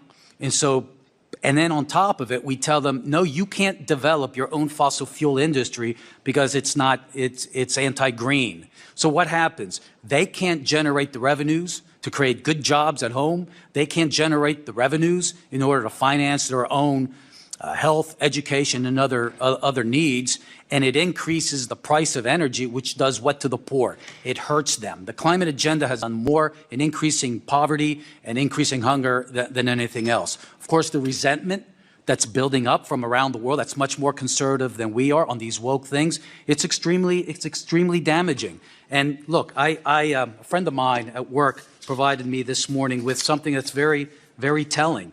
Of the 19 of the top 20 countries receiving aid from USAID are part of the Belt and Road Initiative that China runs. Sure. I mean, this is showing that our efforts are not working. And I agree with Congressman Yoho and Administrator Natsios that the developing world, they want more trade, they want more investment. I don't care if you're speaking to government officials, business leaders, religious leaders. They don't want all of this other kind of aid where 50% of it is gone and we're violating their norms. Let me get a couple more questions in to you, if that'd be all right. Did USAID assist in illegal immigration on our southern border? I think that's something, it's both state and aid that's shared in that responsibility. PRM over at state, I think, is doing this. There was this whole thing about root causes and spending billions of dollars in Central America as if that would stem illegal immigration. But the problem with that argument is that these countries earn tens of billions of dollars of remittances. So the amount of aid that we're spending is such a tiny amount, it doesn't have any impact. If you want to stem illegal immigration, it's not foreign aid, it's closing the border. And we're seeing the results of it now. Did USAID fund foreign terrorist organizations such as the Taliban? You know, when I launched and led the Bureau for Humanitarian Assistance, we had an internal risk assessment tool, and I pushed it immediately into red because we were sending money in places where we didn't have an actual presence. In a place like Afghanistan, we're not there. All of the international NGOs that we worked through, they left, and the Afghans that had worked for us, they fled or were killed. So we have absolutely no idea what's happening with that money, but it's being spent. Before I left as the COO, I put in a very tough vetting requirement that anybody who touches the money must go through our databases to see whether or not these are terrorists. But the next administration just removed it. So I think we can safely conclude that we are. Those groups will hate us for free. Ted, does Congress authorize the spending for every individual USAID program? And that's to say, did Congress approve the $20,000 for the drag show in Ecuador or the $47,000 for a transgender opera in Colombia? No, they don't. It goes, again, those things happen without the oversight. And it's hard to do oversight when you have a big organization like that. And that's why, again, you have to have the purity of purpose, and we have to be diligent when I was in Congress to be the ones that say, we're not spending this money. Thank you. But those two projects are State Department projects. They're not USAID projects. That is inaccurate, sir. Did I say that? I didn't say that, sir, but thank you for putting words in my mouth. I would like to submit this article for the record, Mr. Chairman. So ordered. Gentleman's time has expired, and I'd add, they don't just happen whether we authorize or deauthorize. They happen because of bad people in USAID or the State Department that put these forward programs. You don't belong there if you're putting these programs forward, and their time at those agencies will come to an end. I now recognize the representative from California, Ms. Jacobs. Thank you, Mr. Chairman. First of all, a question for my colleagues. I know all of us probably remember Ebola from the 2014 outbreak that President Trump, a private citizen at the time, was particularly outspoken about and terrified of. For those of you who don't remember, Ebola is a disease that has about a 41% fatality rate, no vaccine, no treatment. It causes vomiting, muscle pain, and hemorrhagic bleeding. Pretty bad. I'd like all of my colleagues, please raise your hand if you would like Ebola in the United States. No one? You say your question again? Would you like Ebola in the United States? I'm glad the Trump administration approved Ebola response in Yes, their waivers. on that point, I ask for unanimous consent to enter into the record a New York Times article, Life-Saving Aid Remains Halted Worldwide Despite Rubio's Promise.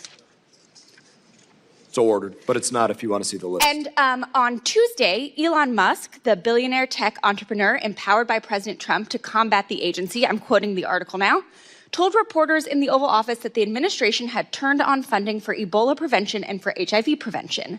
But in reality, again, quoting this article, the Ebola funding and virtually all of the HIV prevention funding remains frozen, according to USAID employees and several aid groups. And that is because the payment system called Phoenix that USAID relies on to disperse financial assistance has been inaccessible for weeks. So as you may know, Mr. Natsios, the outbreak of diseases, infectious diseases, is one of the big things that USAID helps to prevent, which is why I think we all should be so horrified that because of Elon Musk's illegal takeover of USAID, USAID is no longer able to screen travelers at airports leaving Uganda, where there is currently an Ebola outbreak that Americans have already been infected by. Mr. Natsios, you led USAID, correct? Do you think stopping the screening of travelers makes America more or less safe?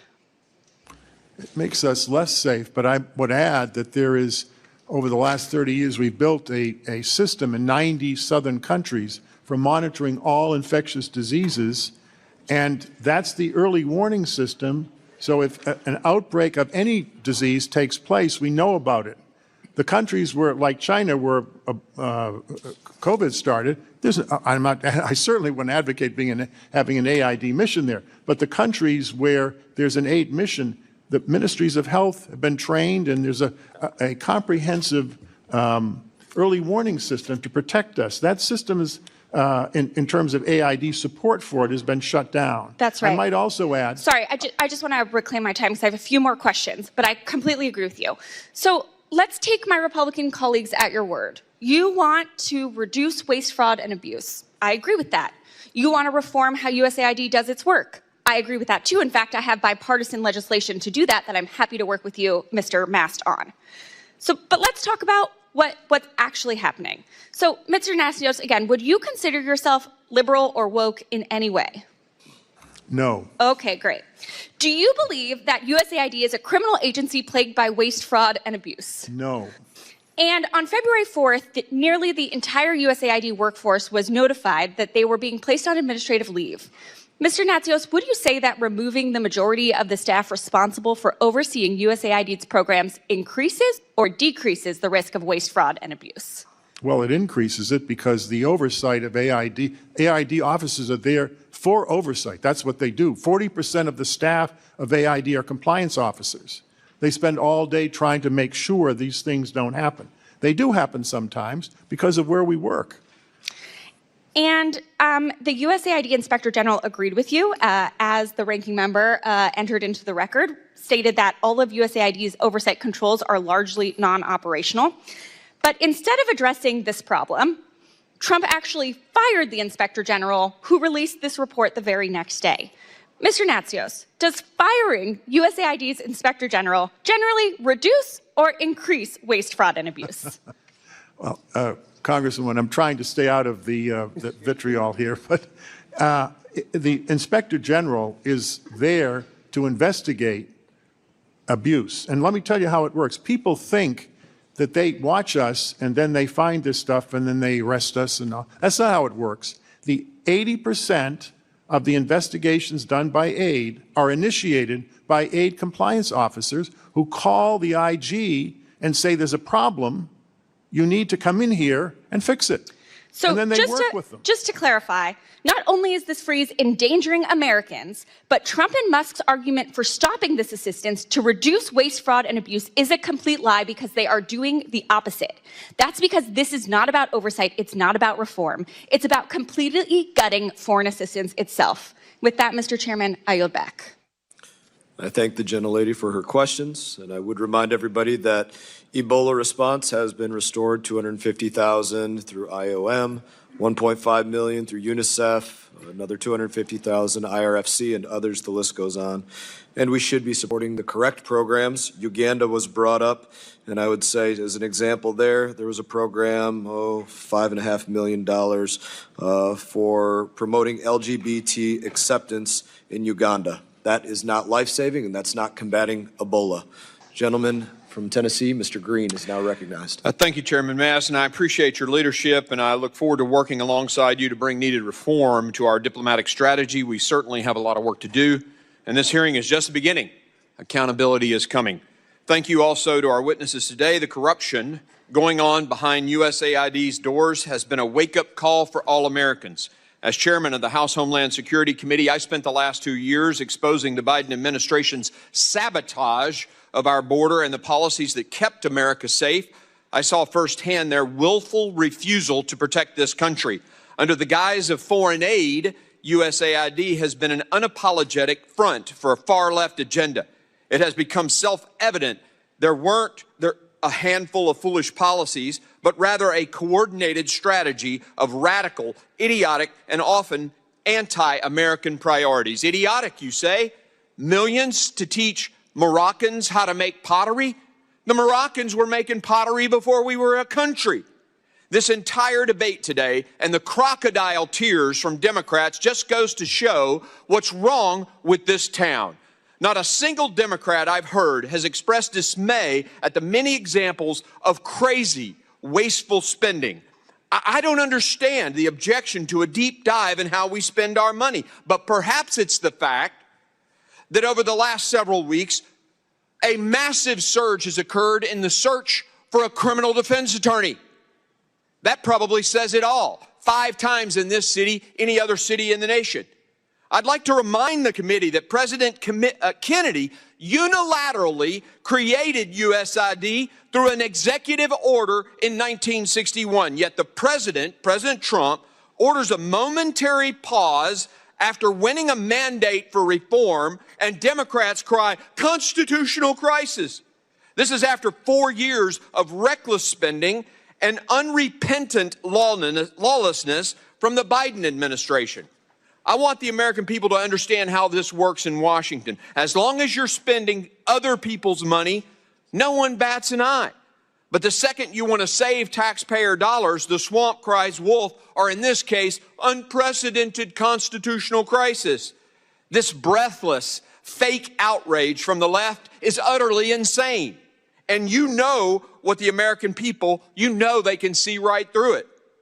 The generosity of Americans and the blessing of giving aid to others has always been one of our most valuable tools for diplomacy. The American people have a proud history of championing aid to our fellow man, but lawless bureaucrats have poisoned that goodwill.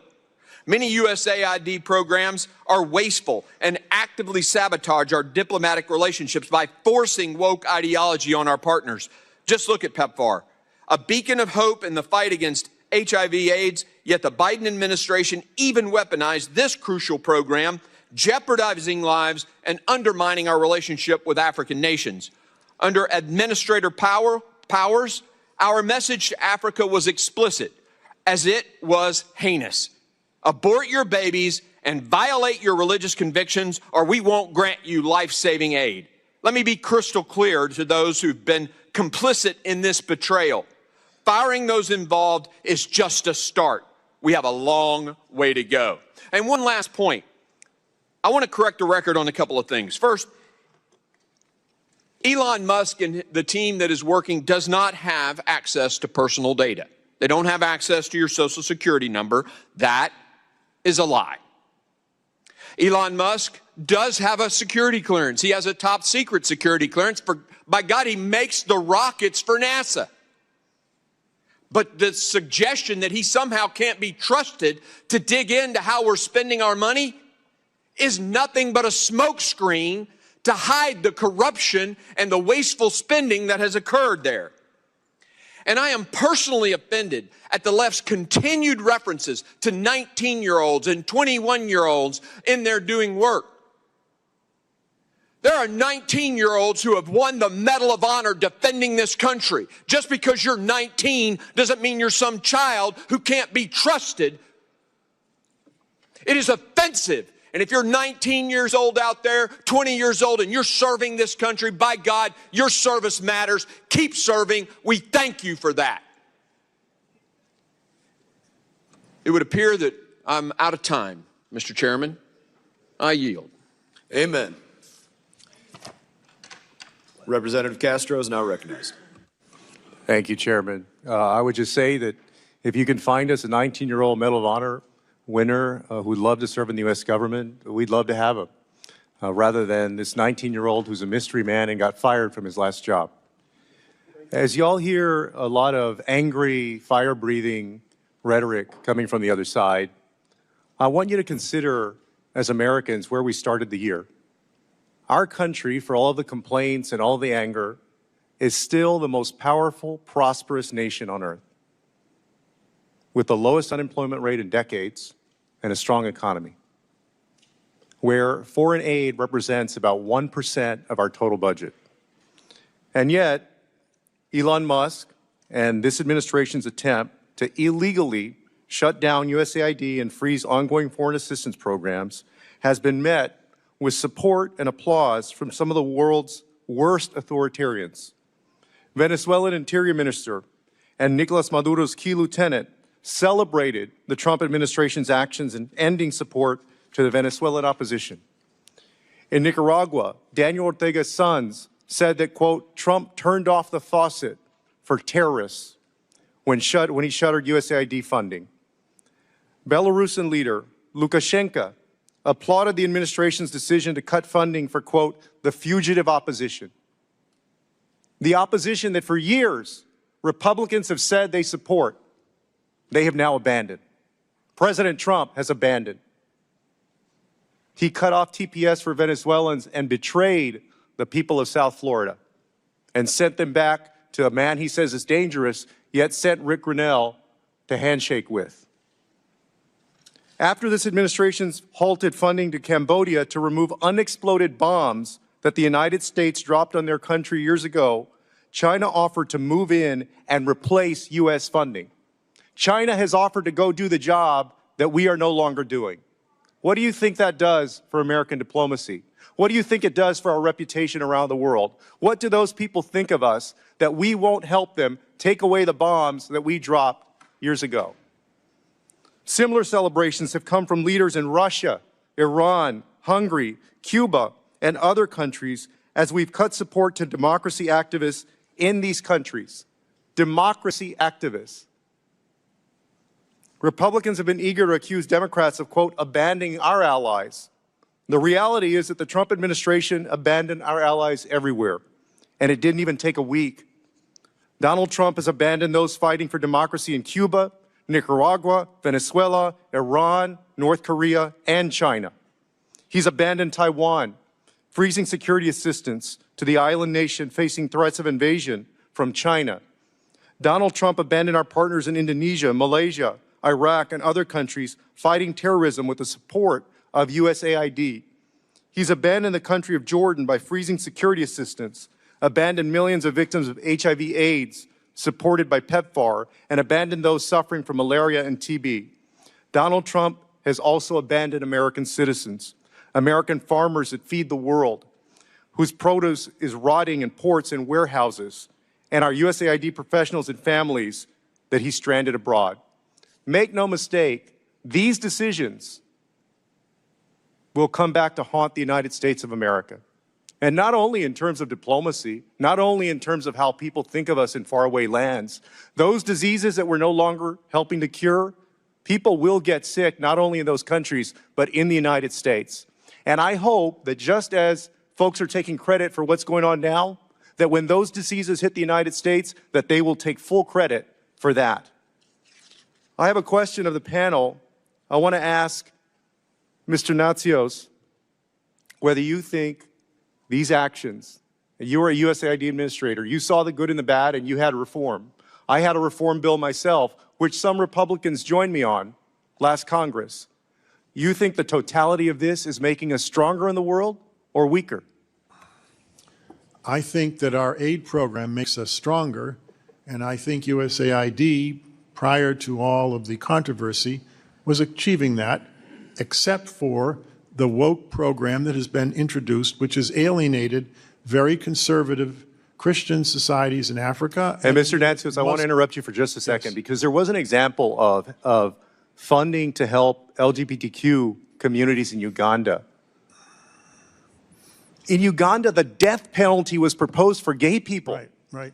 Is that considered woke? Is that what they're using as an example of woke, is helping gay people because they're under the threat of death by their own government? Any violence against any person is not acceptable. So I understand what you're saying. So you would be for that funding then? What I'm saying is that we're dealing with very conservative society, Muslim and Christian, and we need to respect not what you're talking about, because that happened, I think, in reaction to us, actually, because it wasn't there before. But let me just say that we give, AID gives $1 billion a year to Christian NGOs, evangelical, Pentecostal, Roman Catholic, my church, the Orthodox Church, and mainline Protestant, $1 billion a year. All those programs are now frozen. They've laid off the staff, and I have to say it's damaging the church's mission in the world. I think this whole shutdown is, and I might say, Mr. Chairman, just not to be partisan, I'm just to tell you what's happening. I've met with the Christian groups. Even though they have waivers, the Phoenix system is not operating. Unless the Phoenix system can operate, they can't issue checks. No one is getting funded, even though the waiver has been granted. I'm not saying that in a partisan way. Please do something about it. It's having an effect in the field in a profound way. A lot of AIDS orphans are being taken care of by the church. Gentleman's time has expired. And the staff has been laid Gentleman's off. time has expired. Representative from Kentucky, Mr. Barr is now recognized. Thank you, Mr. Chairman. Appreciate the very important hearing exposing the jaw-dropping waste at the USAID. And many USAID foreign assistance grants are not only wasteful, but counterproductive to our diplomatic and foreign policy objectives. Just a few examples: $75,000 for a drag show workshop in Ecuador, $37 million for services for sex workers and their clients and transgender people in South Africa, $31 million for providing USAID employees with resilience, wellness, and work-life balance counseling, $24 million to build green transportation alternatives in Georgia, $500,000 to help Indonesian coffee companies become more climate and gender-friendly, $15 million to promote LGBT rights for individuals in Kenya, and $2 million to conduct sex change surgeries in Guatemala through a trans-led organization. My colleagues on the other side of the aisle are whining that President Trump has fired the Inspector General of this agency. Thank goodness for President Trump for firing an Inspector General for not exposing what Elon Musk has exposed with this waste. Are these programs what hardworking American taxpayers should be funding? But let me focus on Uganda because my colleague from Texas raised that issue, a country that has thousands of soldiers fighting for our counterterrorism interests against al-Shabaab in Somalia. And that country was severely punished by the Biden administration for signing its anti-homosexuality law into law in May of 2023. The Biden administration revoked Uganda's AGOA eligibility, enacted visa restrictions on Ugandan individuals, and pressured the World Bank to prohibit new public financing. Despite this, USAID has provided a $600,000 grant to, quote, empower Uganda's LGBT community to push back against this legislation, and a $5.4 million grant to shift public perception and attitudes in Uganda towards LGBT acceptance and to train LGBT individuals on the skills needed to engage in the economy. Now, in Uganda, China is expected to finance the $5 billion East African crude oil pipeline directly because Western leaders and the World Bank are walking away from the project because the Biden administration's response to their own domestic legislation. Mr. Primorak, should taxpayer dollars go toward penalizing countries like Uganda for making their own internal domestic political decisions on social issues that one administration doesn't agree with, which in turn strengthens countries' relationships with our adversaries like the communists in China? Congressman, I've spoken to many officials from the region there, and they explained to me their shock when they would prepare for meetings with Secretary Blinken. They prepared about how can we work together to combat China, actually.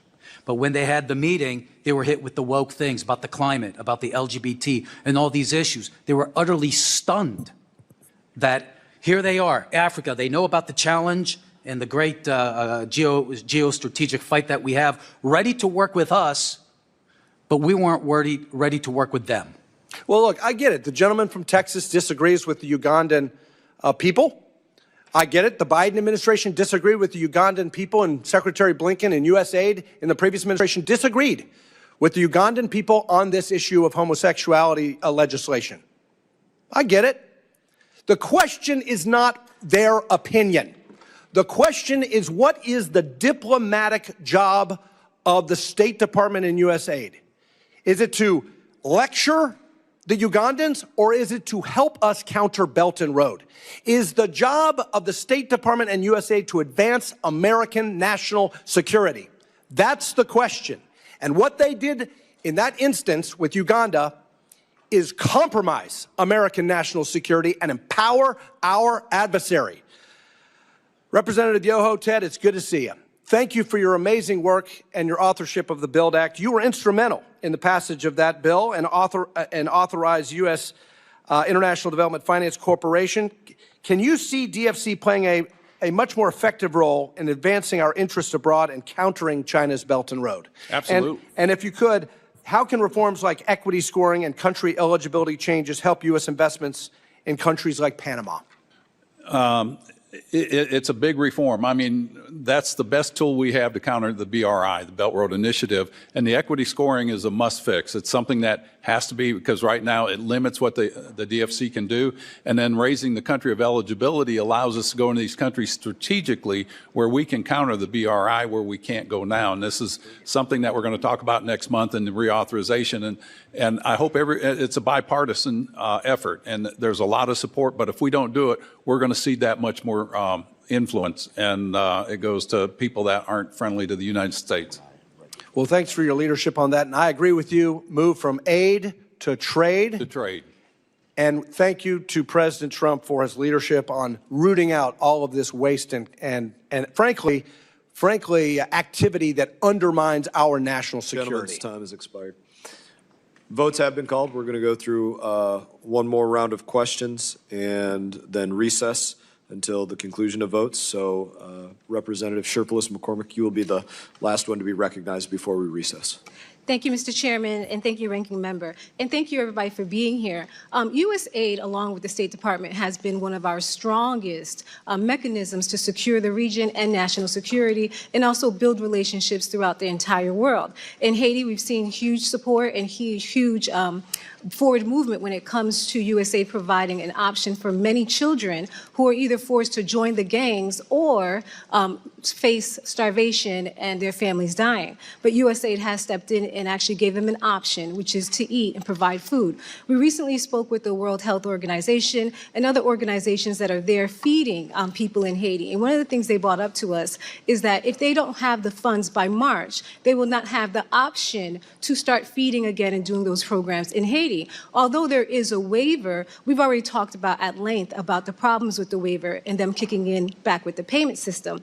But we also have to talk about how there is not enough people to be working at USAID right now to facilitate that. We've gotten several calls of people who are anxious about what is going on, including people who are actually sending food out through our ports in Palm Beach. We've heard a lot of people wondering if their food's going to be sent. Farmers now are worried. We have over 23 farms that are being impacted in the state of Florida. So I have a question for you. My question is, I think we all can come together and agree that auditing USAID is actually a good thing. We can talk about where we agree and disagree. However, the real issue is implementation. We're finding that this implementation is creating extensive collateral damage to American citizens and also to our partners. And we're also finding that some of this damage is irreparable harm, meaning that we just can't fix it by giving them money. We're hearing more and more about people who are exposed and who need life-saving treatment who are not getting getting it despite the waivers. And so I believe that the strength of our nation is us following that constitutional privilege of us embodying and allowing Congress to actually determine the implementation. So I want to know for you, how much of USAID's programs are actually life-saving programs? Yes. Of the $38 billion last year, $15 billion was humanitarian assistance in emergencies, famine relief, disasters, civil wars. $8 billion was for health. Most, except for the family planning program, which is, the last time I checked was $275 million. Most of the health programs were life-saving. And so do you believe that if Congress That's about 55% of the budget. So do you believe if Congress actually had the opportunity to do its role in actually crafting out the implementation over DOGE, do you believe that we would have been able to substantiate or even to make sure that many people who are being harmed right now are not being harmed? Well, there's a problem now that's people who are being denied, who can't get the antiretrovirals because the system is shut down. There's violence against the aid workers and against our AID officers. There was an incident just now in Kinshasa, the capital of the Democratic Republic of the Congo, where the aid officers had to take their families and go across to Brazzaville, across the river to another country, because they were under attack, for people who thought they were going to die because they couldn't get this aid. There's a whole bunch of articles on this. This is not a small incident. This was very, very serious. Some of the embassy people were under attack, too. Well, thank you so much for identifying that, because USAID is not a faucet that you can turn on and off. Right. You cannot pause it and then turn it on and think that there will be no damage. However, I do have confidence that if Congress had the opportunity, instead of DOGE, that we could have worked across the aisle to identify what would have been the consequences and, in fact, protect not just our farmers, but the people who are using it. We're hearing more and more stories about people who are actually losing their lives because they were part of an experimental program, they were part of a USAID program, even hearing stories about people who have objects and instruments who are still in their body, and because there's a stop order, they cannot remove them. And so as we move forward, I would like for us to focus on what is the strength of our nation.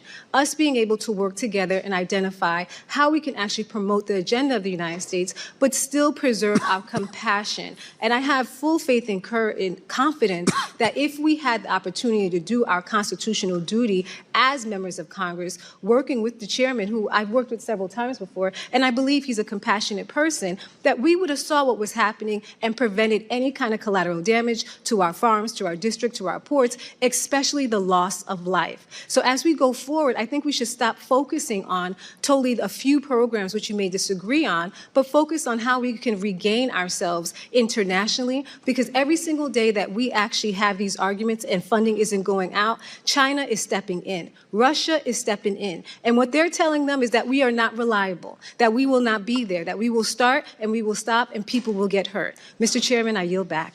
Thank you, Representative. We do have time to do one other round of questioning before we recess for votes, and so we're going to recognize Representative Salazar. Thank you very much, Mr. Chairman, and thanks to the witnesses. My name is Maria Salazar. I'm the chairman of the Western Hemisphere Committee, subcommittee here in the House Foreign Affairs Committee, and I am very distraught because some of the programs that we have been talking about come from the region that I represent. Many people in South Florida that come from those countries of origin: Guatemala, Venezuela, and Peru. So I understand, Mr. Ignatios, that you do not agree with the way that Elon Musk has conducted his investigation into USAID. But I do believe, coming from the world of television, that you are judged by the results, not by the process. And Musk has discovered things that are completely and absolutely embarrassing. And in my, specifically in the region that I'm saying that I'm representing a lot of constituents. So I want to salute you because you said that you did the job, you were the administrator, that you went line by line, that you were cleaning up the different programs, that you took your job very seriously. But apparently we are in different times. And I'm just going to share with you within the time that I have 3 programs coming from Latin America, which I think that are highly embarrassing. Let's start with Venezuela. And here's the video that Chairman played before. Venezuelans, they're fleeing Marxism. They're hungry. The average Venezuelan weighs 15 pounds less because of lack of food. We know that Chavez has destroyed the country. They make it to Ecuador. They're tired. And then they encounter that the United States, which is the beacon of hope, is offering this program to become a drag queen. So I think there's something wrong with that picture. And I'm not sure if we can play it again, but I just wanted your opinion. Well, that particular program was a State Department program. And I have great respect for the State Department, but I think it's appalling they did it, to be very frank with you. So you do not agree with those $35,000 No, invested? I don't. I think we should stick with our basic mission. Good, well, but you agree that they have not. Not under you. Oh, but no, they have not. They have not. And okay, I think so that let's needs go to be I just want to changed. hear your thoughts because unfortunately time Just one is of the comment, essence. $2 million for Native Indians in Guatemala. President Giammattei called me.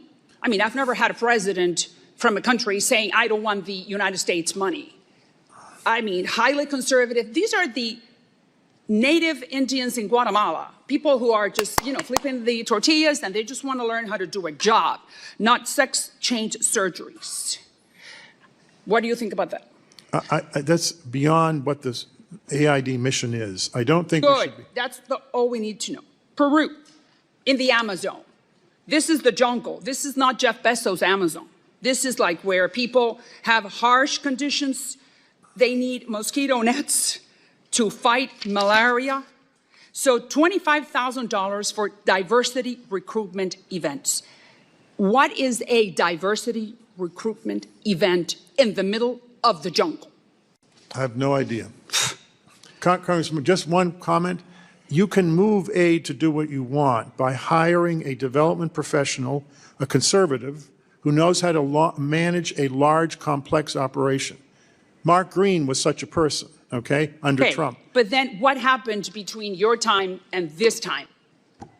Tell me, what happened? Well, politics gets involved. Oh, politics. But then Elon Musk comes and tries to clean politics and go back to the original mission of the program. Is that correct? I think it would be useful if Musk and some of his staff would go to the field and see the projects. Well, I think they would take a different view. I'm sure they don't have time, sir, to do that. But what I'm saying is that he did something that, according to what you just explained, it brings benefit to the USAID programs. The USAID staff do what the political appointees tell them to do. Well, okay. They don't initiate these things. They don't. Oh. So that means that all these directives came from the White House. The White House, yes, and the State Department. So that, okay, but then the White House, the State Department responds to the White House. So you are telling me that under the Biden administration, the USAID lost its course, yes or no? I think AID needs to be more independent of the and political you just told me Washington. that the State Department is the one that directs that. Okay, and the State Department responds to the White House. That's correct. All right, so that means then that the White House gave the wrong directives to USAID. In my view. In your view. Good. Yes. Thank you. Well, that's all we needed to know. So now we have a new sheriff in town called Donald Trump, and then that guy brought another guy called Elon Musk to do the job, something that no one else has done before. So why do we need to criticize him? Because he doesn't know anything about development. He may be a genius at technology. He does not know anything about development. But wait. Development has nothing to do with what is the mission statement for USAID? Secure, prosper, and value American values. Either $2 million for the Native Indians in Guatemala to change their sex surgeries has nothing to do with that. $15 billion was spent on humanitarian assistance in emergencies and refugee camps. There's particular skills you learn in doing that. I did that. I understand, but you're talking about what works. I'm talking about what does not work. Okay. Gentlelady's time is expired. I appreciate, Chairman. Thank you, sir, for your time. I would also let you know, Ms. Salazar, that I've had numerous calls from ambassadors during the Biden administration who intend to provide us with the reprimands that they wrote against career employees who were undermining their work, doing these programs that they didn't want, but did them anyways, and the administration didn't care. And we look forward to bringing those things to light as well. We are going to recess. As votes have been called, as I mentioned, we are going to recess until 10:50, and we will look forward to returning. Committee stands in recess. I just want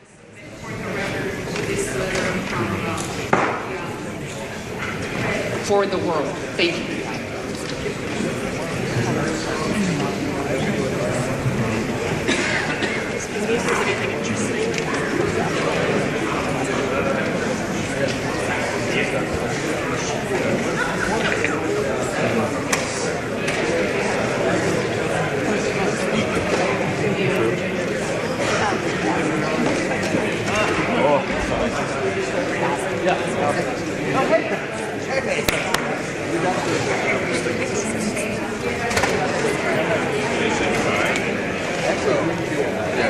That's crazy. Oh. 10:36. On the outside. We have second rounds of questions. Good for you. Good for you.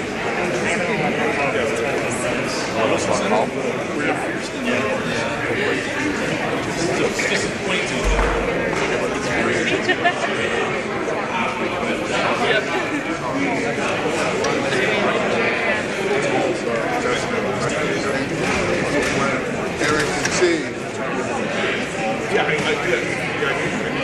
So I was told this was,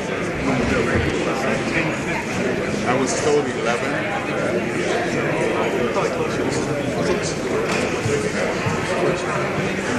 It's got a little chilly in here.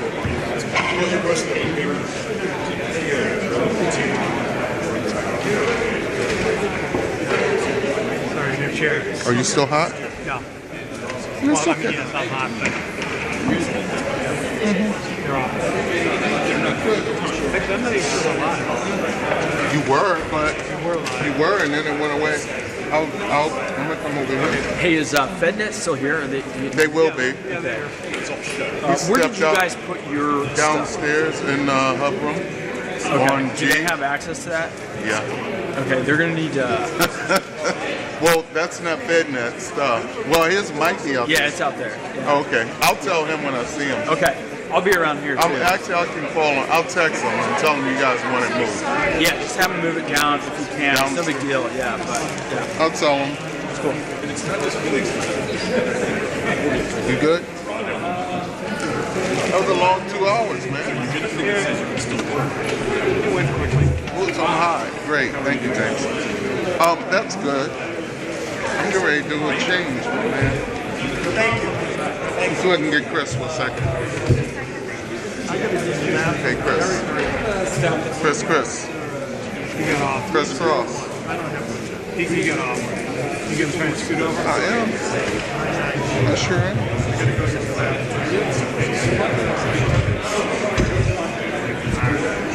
Put it right there. I'm gonna put that right there. I got it. Thank you. See how we can work together and be as one? I probably won't hardly use it. Well, I hope it keeps going. Huh? I hope it keeps going. What? Thing. I'm moving along. I mean, oh. So far, they haven't gotten bogged down. They've been sticking to the 5 minutes. Still a lot of people waiting to go? Probably. I mean, they all got up and left the road. Yeah. So there were only a couple in here when it ended, but I'll bet there's plenty. Appreciate it. Okay. I don't have any right now. I'm gonna go. I'll see you. You go do your thing, man. I'll see you later. We'll talk. What time you want? I mean, 2 hours. If it goes, you know, not much longer. At least take a drink. Are they bootlegs? Yeah, I had a pair of bootlegs. Yeah. You guys did all right.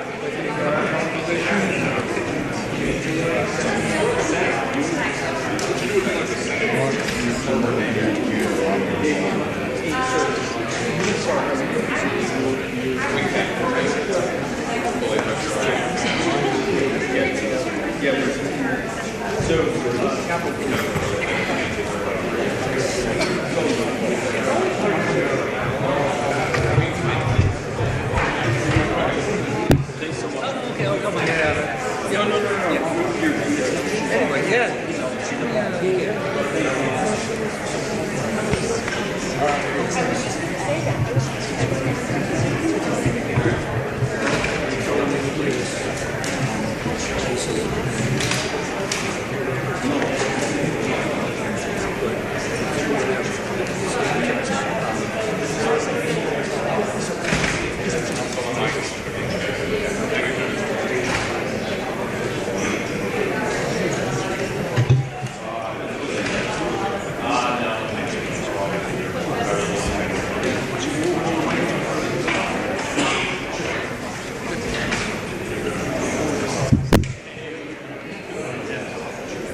We didn't stop at the CC. What's the point? These are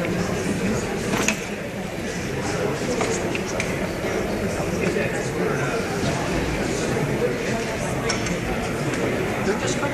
You took what do you want to do?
So your dad's coming from Sydney area?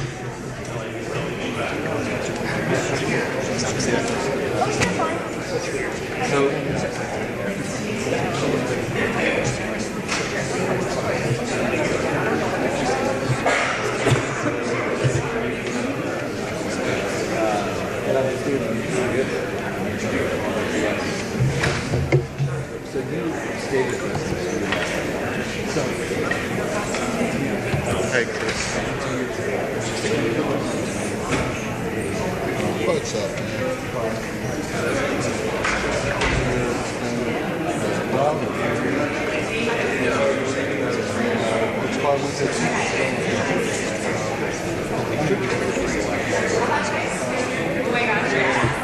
Same here. You get my text? I was glad to hear that. Me too. She called you on the phone? Did she? You know person on the phone.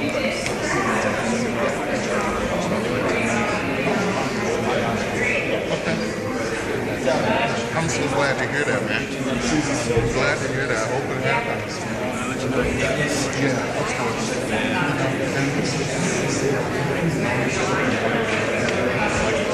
We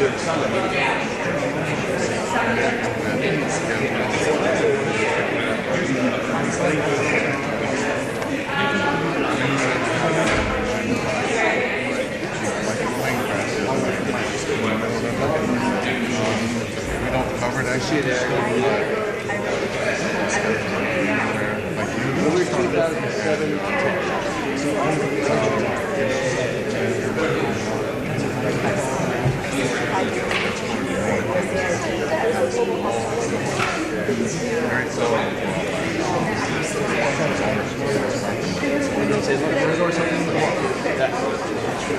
She had a permanent subtle campaign to get us to.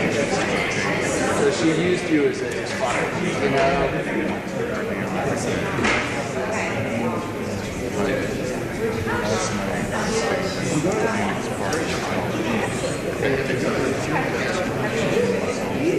Yeah, that's the last one.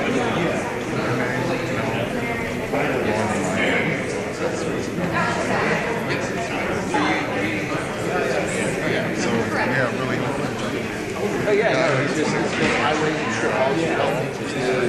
Okay, that's what I would text you. Yes. Everything good then? That's good, man. Doing it weird. Doing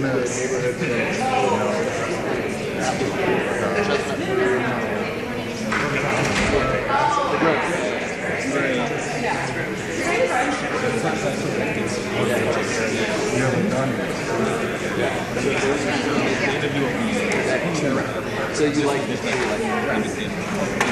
What I guess for me is how is this?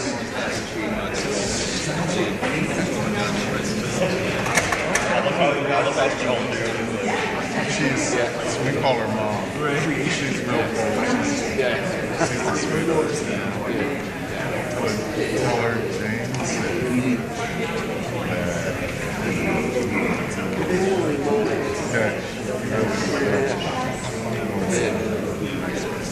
It's a real happy.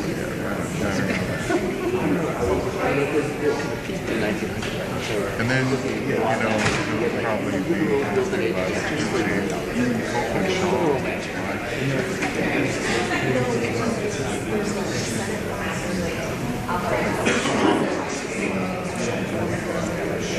Stinker is almost 10 on that.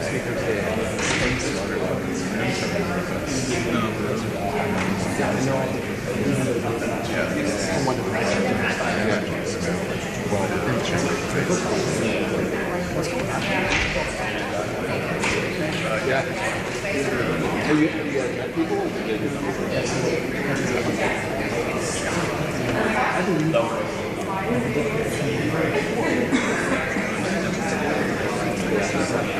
That's cool, man. You know what you're doing. Yeah, man. We needed to happen. We needed to happen. Yeah. So you'd be doing this for 1 hour and then walk and all. Break it down, pack it up, take it back.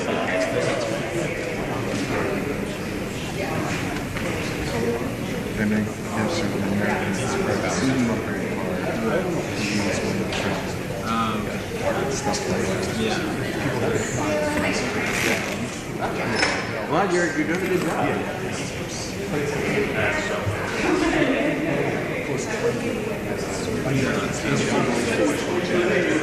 When I want to, like, most of it is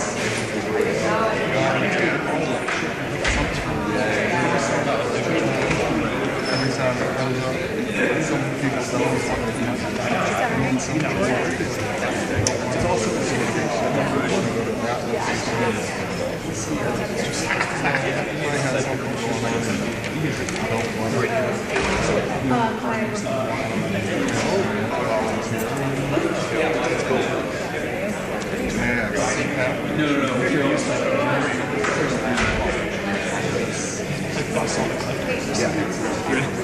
but it's like 12 hours.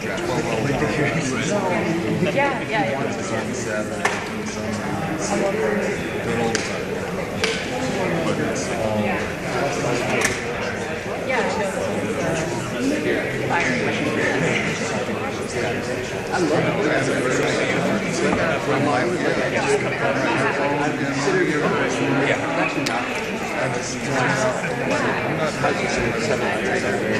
Pretty good for around here.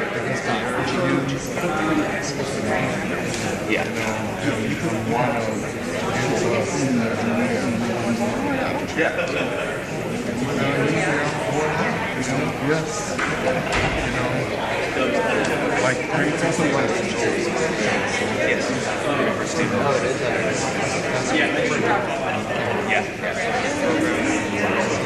So I agree. So compared to long years ago, I mean, it's so expensive. Highways and strip malls and developments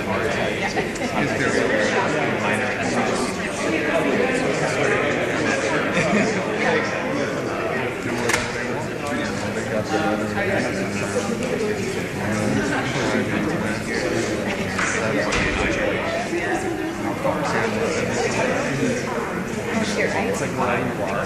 So it's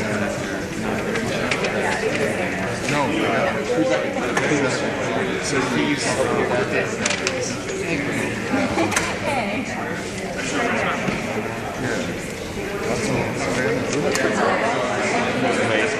there's somebody else here.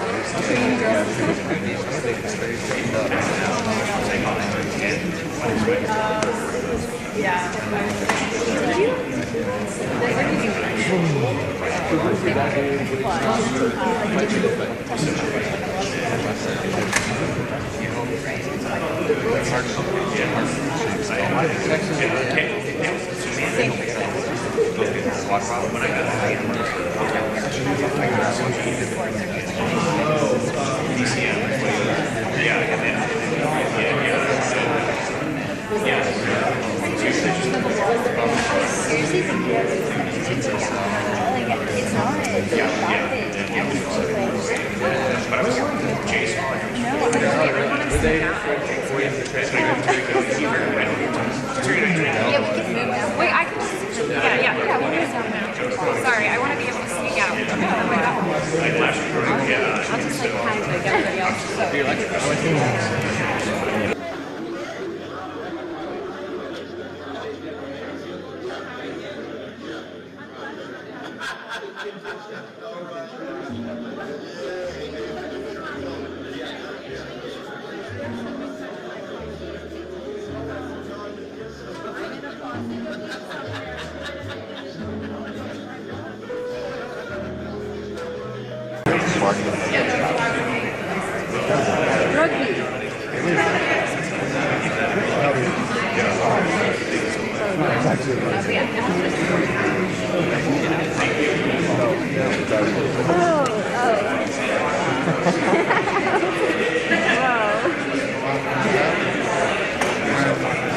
There's no way.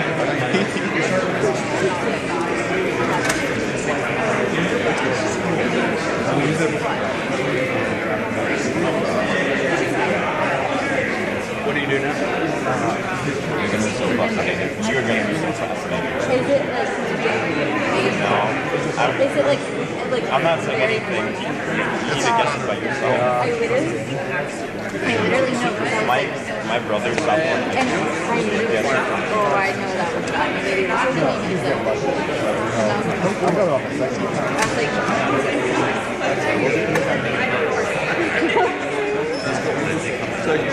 Wait, why is it to Zoom? She said. She didn't even take it again. No. Well, no, she offered, but I was like, she's right there looking at me. Maybe the whole process was like basically offered. Room. Okay. So yeah, I'm like jail. I'm so happy. I'm so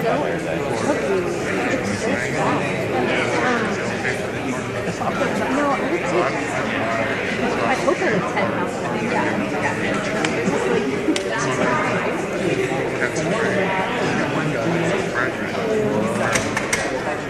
Yeah, okay.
About to be 17 today.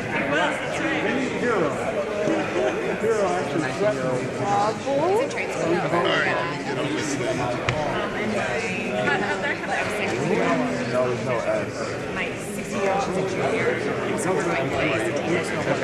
Yeah, and then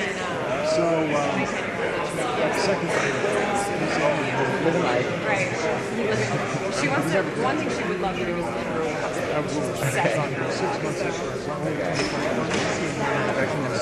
It's interesting.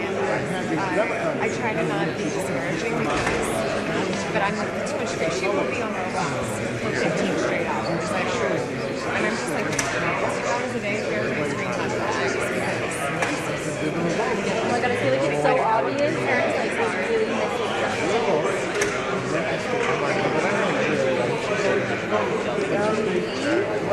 yeah, I so I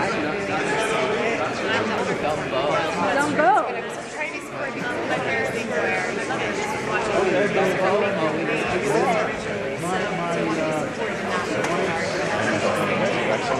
Dumbo? She would really choose that.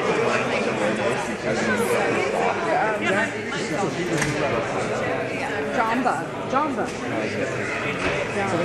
Another recognize you. Lumber. Interesting with foreign systems.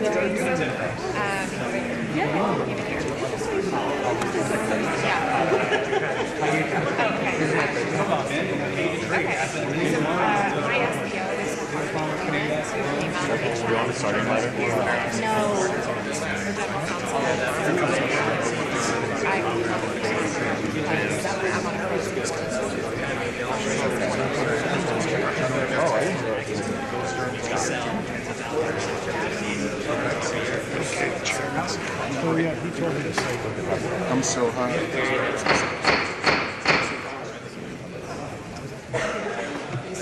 Let's get these witnesses back in their chairs.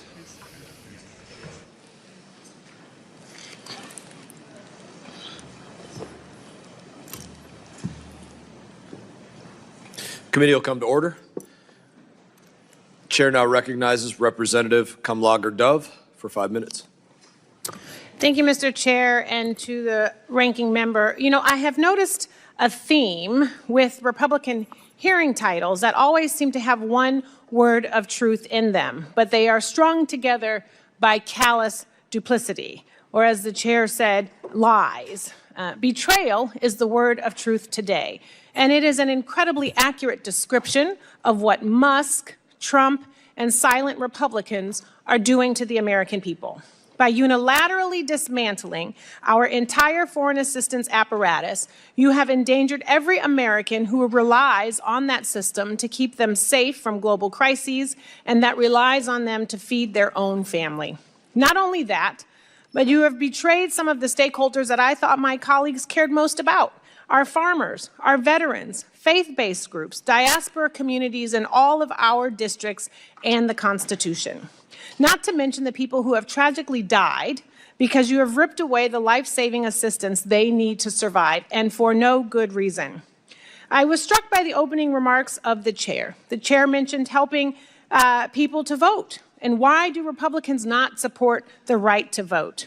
There was a reference to all of these small dollars going to people in need who just happen to be of the LGBTQ community. And why are the Republicans who actually crashed Grindr, the gay dating app during the RNC, so focused on the LGBTQ community? But let's circle back to what the real betrayal looks like. First, there's the fact that Elon Musk ripped up the Constitution and our system of checks and balances by illegally dismantling USAID with zero congressional input. Congress is not a peanut gallery. It has constitutional oversight authorities that have been categorically violated. But this weaponization of government has been met with deafening silence, betrayal. And now to the so-called woke programming. The farmers. USAID's humanitarian assistance is a major source of income for American farmers, $2.1 billion in 2020. Farmers supply 41% of the food aid that USAID uses to feed starving people around the world, meaning that farmers' livelihoods directly benefit from these programs. The foreign aid freeze rips away their incomes while condemning vulnerable people to famine, betrayal. And veterans. American service members fought for decades in Afghanistan. Many of them are only alive today because the heroic service of Afghan interpreters, like my brother-in-law who served. And these folks we have worked with tirelessly to evacuate to the United States. But Trump canceled the refugee admissions program and left them behind, abandoned by the very people who used them for political gain and then ripped the rug out from underneath them at the first chance they got. Betrayal. And then the Christians. USAID supports numerous faith-based groups in implementing humanitarian assistance in some of the world's worst hotspots because their faith teaches them that every human life has dignity, is sacred, and is worth saving. Cutting off aid has forced massive layoffs at these organizations and desecrated their life's work. I guess no one cares about religious freedom when it interferes with a billionaire's political agenda. Betrayal. And diaspora communities. USAID's support for Pakistani democracy organizations and flood relief efforts is now gone. Students in Burma benefiting from USAID scholarships have now been deprived of a better future.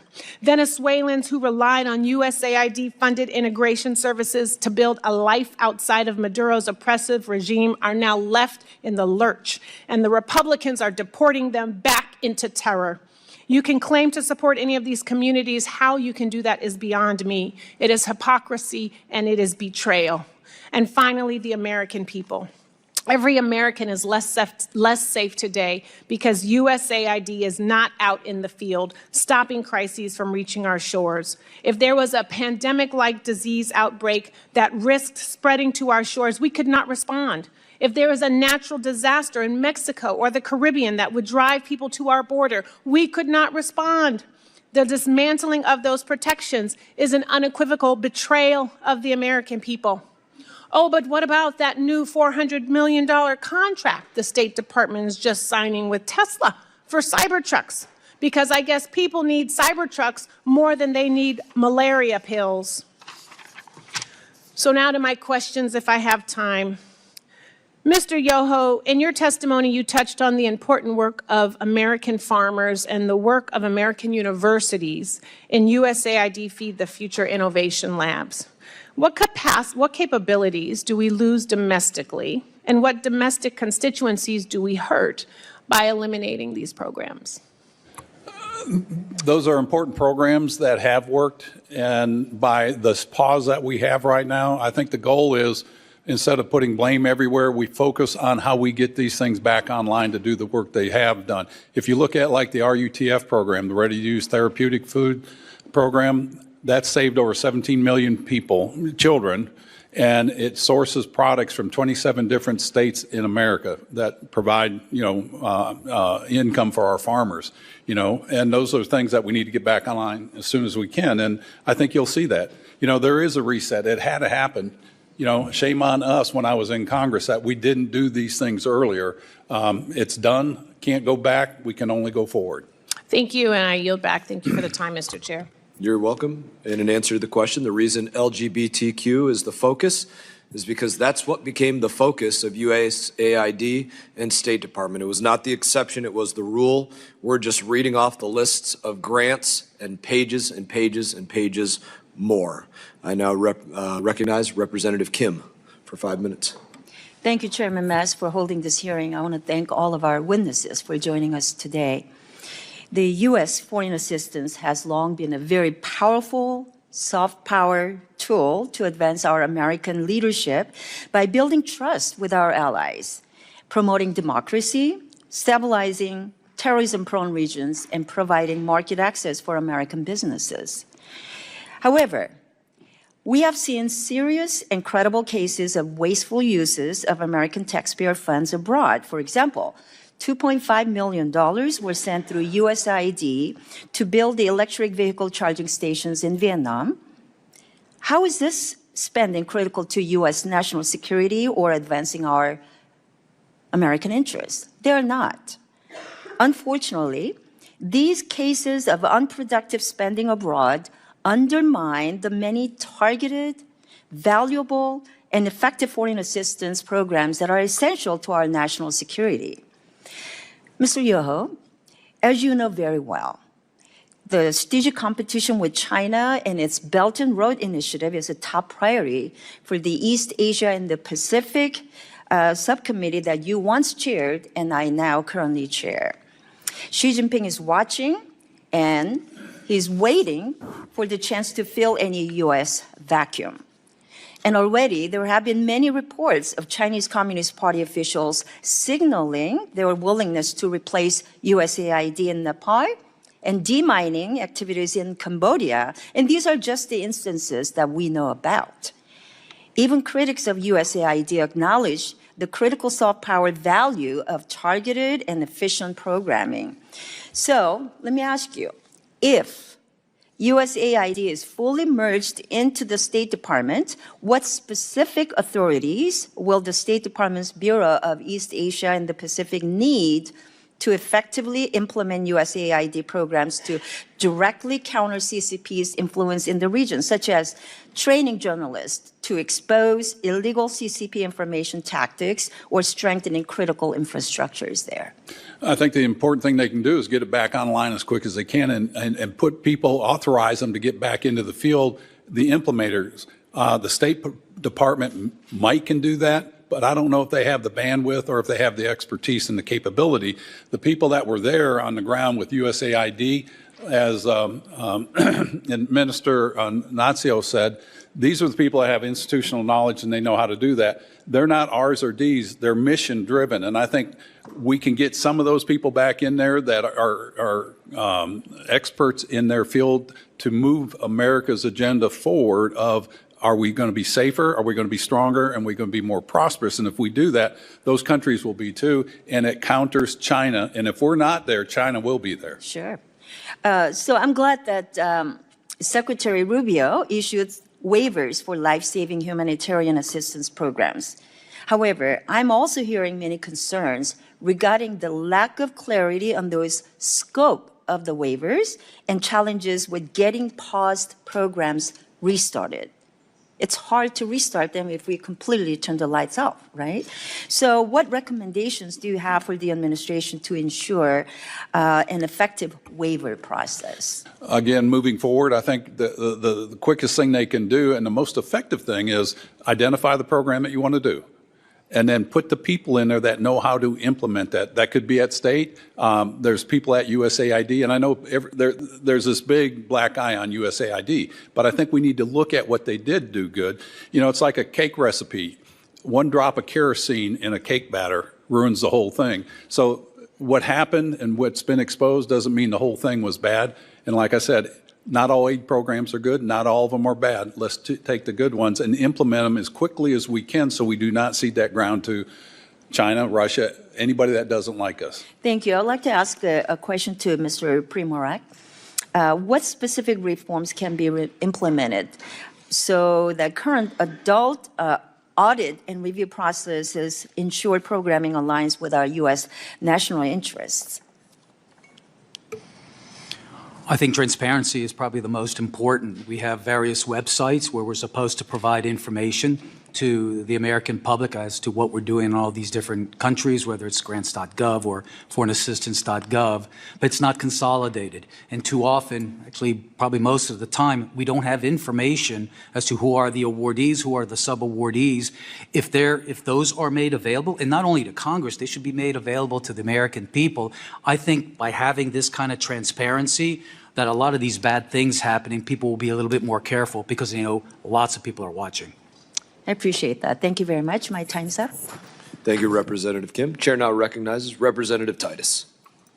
Thank you, Mr. Chairman. Thank you all for being here. You know, we've heard a lot this morning of kind of cherry picking programs out of context and in a very narrow view, and some that just aren't true about the bad things and the weird stuff that USAID has been supporting. There programs in the Department of Agriculture that I bet we could pull out that show a waste of money and some weird programs that I certainly don't support, but I'm not calling for the dissolution of the Department of Agriculture. It's kind of like Mr. Nazio said, if there's a problem or you don't like a certain kind of program, you can fix that. You can address it. You can discuss it and talk about how to make it better, but you don't destroy it. You don't just throw the baby out with the bath. So why would we do that with USAID when the programs that it does support are so much better, so much more extensive, so much more productive than some of these little things that you've been hearing ad nauseum from the other side of the aisle? One of the areas that I'm particularly interested in that you've heard less about is how USAID supports democracy around the world, whether it's backsliding in some countries or whether it's just trying to develop democratic institutions in others. People are on the front lines in very dangerous situations, often trying to push democratic principles. And we have another number of programs through USAID that helps with that development. Mr. Natsios, would you talk about what happens when we pull out when it comes to development of countries that would be friendly towards us or would be more democratic? What happens to those people who are on the ground? We know that this is a great source of soft diplomacy, soft power. We've heard generals say every dollar you spend on something like this is a dollar you don't spend on bullets and soldiers having to go and fight a hot war. But if we're not there, what are the consequences for democratic development? My view is that the AID missions in the field are our greatest strength. 2/3 of the staff of AID are not Americans. They're Kenyans or Nigerians, they're Cambodians, they're Moroccans, wherever you are. And many of them go on to be the heads of state, believe it or not. The first woman head of state in Costa Rica was an FSN with AID for 10 years. The first woman vice president in El Salvador was a FSN with AID. The first lady of Peru was a FSN. Her husband got a PhD from the University of Chicago in economics. He was the president of Peru and the first Inca president in the history of the country. All of them devoted to the United States, all of them right of center and honest people. I was in Macedonia just before 9/11 and two of the FSN said, I said, any of you ever run for office? Two of them of our had just got elected to Parliament. And they said, we ran on the platform that we work for USAID. So not having our missions in the field has unintended consequences because we are a recruitment ground for leaders in the developing world who are pro-American. Wouldn't it be better to have someone who got their degree in the United States rather than Beijing to be the head of state somewhere? I think it is. We have a story from Nigeria just a couple of years ago during COVID where the Minister of Health was presented with a Chinese vaccine, Russian vaccine, or our vaccine. And the Minister of Health said, I got my PhD in the United States, or MD, and an AIDS scholarship. We're going with the American vaccines. In fact, I don't want these other vaccines in the country. And they bought them. This is not just a contribution. So having the missions in the field, having scholarship, having relationships with these countries through the missions is very important to build trust. And in my view, shutting them all down is not in our national interest. I understand that Secretary Rubio has sent out a message saying none of the FSNs will be laid off, they'll be integrated into the embassy. But they have to have foreign service officers from AID or people who know development, know procurement, and understand all of the rules to manage them. They can't do a lot of this stuff on their own. So I want one last comment about democracy. I'm a little troubled because I'm looking at the patterns of what's been canceled. All the democracy programs and governance programs have been canceled. Exactly. And I'm a little, I hope that's not a deliberate decision. Maybe I'm misreading it. I don't think so. If that's the case, it's a disaster because people around the world who want democracy and want freedom rely on us. They look to the United States. They certainly don't look to China, Russia, North Korea, and Iran, the CRIN alliance, as we call them in the Pentagon. They are our enemies. They're not our friends. And we need to support those democratic forces around the world, in my view. I agree. Thank you very much. I yield back.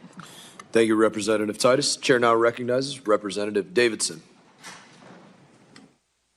I thank the chairman, and look, I appreciate this hearing. It's certainly timely. When we talk about woke and weaponized government, it's easy to get desensitized to the long list of frivolous, frankly, pretty radical programs that are being exposed. You know, stuff like $1.5 million for DEI in Serbia, $47,000 for transgender operas in Colombia, $2 million. The former ambassador to Guatemala talked to me about this, $2 million for transgender surgeries in conservative country like Guatemala. It's a long list. I mean, USAID funded scholarships for people who became terrorists like Anwar al-Awlaki. We've sent, under the guise of USAID, we sent money to UNRWA, which returned funds directly to Hamas. In blatant violation of U.S. law, the Helms Amendment, PEPFAR has funded abortions and killed babies.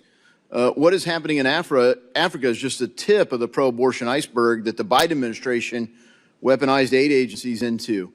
It also happens to be against the law that Congress has passed. So USAID funded independent media, so-called, in Hungary, but it was actually trying to run a color revolution playbook to overturn the government, very popular government of Prime Minister Viktor Orban, who's a NATO ally. So let's be clear, this color cultural revolution playbook hasn't just been weaponized against allies in foreign countries. It's been brought home and weaponized against our own citizens right here.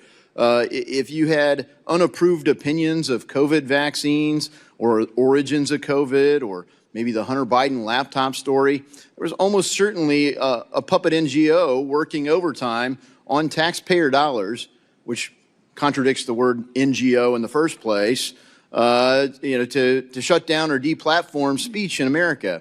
That's a clear violation of the First Amendment. So, look, our staff has heard every day from terrible stories about the abuse of our government in conflict with our own national interest in places like Uganda, where if they don't embrace aborting babies, they will be retaliated against and have aid taken away from them. I mean, coercive activities. So thank goodness President Trump has brought us back into the Geneva Consensus Declaration, protecting life, building pro-life, and other values that align with America First policies. They advance our interests, but they also help our allies advance their interests. And that's probably it's terrible to waste the money, but it's also terrible to not just waste it, but to actually work against the interests of the United States. So, look, I agree that there's probably some things, and we'll get to those things, that are good. But when you have a completely non-responsive agency actively working to undermine the guidance that Congress is giving them, they don't steer. So last July, Marjorie Taylor Greene, a colleague of ours, introduced an amendment to defund USAID. And the amendment was defeated 81 to 331. Now, I voted yes, but 331 colleagues were opposed to this, somewhat radical change. I bet the vote would be different today. But thanks, Secretary Rubio's going to take charge and say, yeah, we're going to do the good things. We're just going to turn it off and we're going to clean house. And I think that's where they were. We knew there were abuses there, but, that's what we're up against, folks. So let's just, Mr. Primorik, you've written about disgraceful efforts in the Biden administration to bully conservative countries into accepting radical gender theory, abortion policies, a far-left agenda. In a piece last year, you wrote that East African faith leaders viewed USAID staff as, quote, missionaries of evil because the Biden administration hijacked popular aid programs to promote their agenda. Could you elaborate on that? I traveled to Africa a couple of times last year and spoken to many of them who visit here in the United States. And many of them, like me, remember the 1990s, where I was involved in democracy development, and we helped turn the former Warsaw countries into allies of the United States. But these were values that were akin to our Bill of Rights. Things have really radically changed a lot. I've spoken to a lot of faith-based organizations that are feeding hungry. In Kenya, for instance, they have so many refugees from surrounding countries. Some of these dioceses, they simply will not take U.S. funding because it's tied to all. It had been tied to all of these things. I did I monitored or moderated a panel on Africa at Liberty University, and a governor from the northern part of Nigeria had a conversation with Samantha Power, who told her that you have to tie food aid with all of this other woke stuff. Crazy leverage. And look, I wish I could talk more, and I will submit questions for the record because, Mr. Yoho, look, nevertheless, there are certain things post USAID's demise and the imminent funeral for this agency that we might want to keep intact. So how do we advance our interest? I look forward to collaborating with you all, and I yield back. Thank you, Mr. Davidson. Chair now recognizes Representative Amo. Thank you, Mr. Chairman. Mr. Chairman, it's ironic that this hearing is called the USAID betrayal because Donald Trump betrayed USAID. He betrayed the agency's mission and its employees. He betrayed the American workers and the businesses supported by USAID contracts, and he betrayed the literal starving children who rely on food from USAID to stave off hunger. I'd like to highlight a few of the groups that Republicans are leaving out in the cold with this freeze. Let's start with the USAID employees. Americans around the world, they feel abandoned by our government, saying, quote, "We have lost contact with Washington. We are on our own." Some USAID employees, again Americans, have been forced to flee the country where they worked after protests over frozen aid turned violent.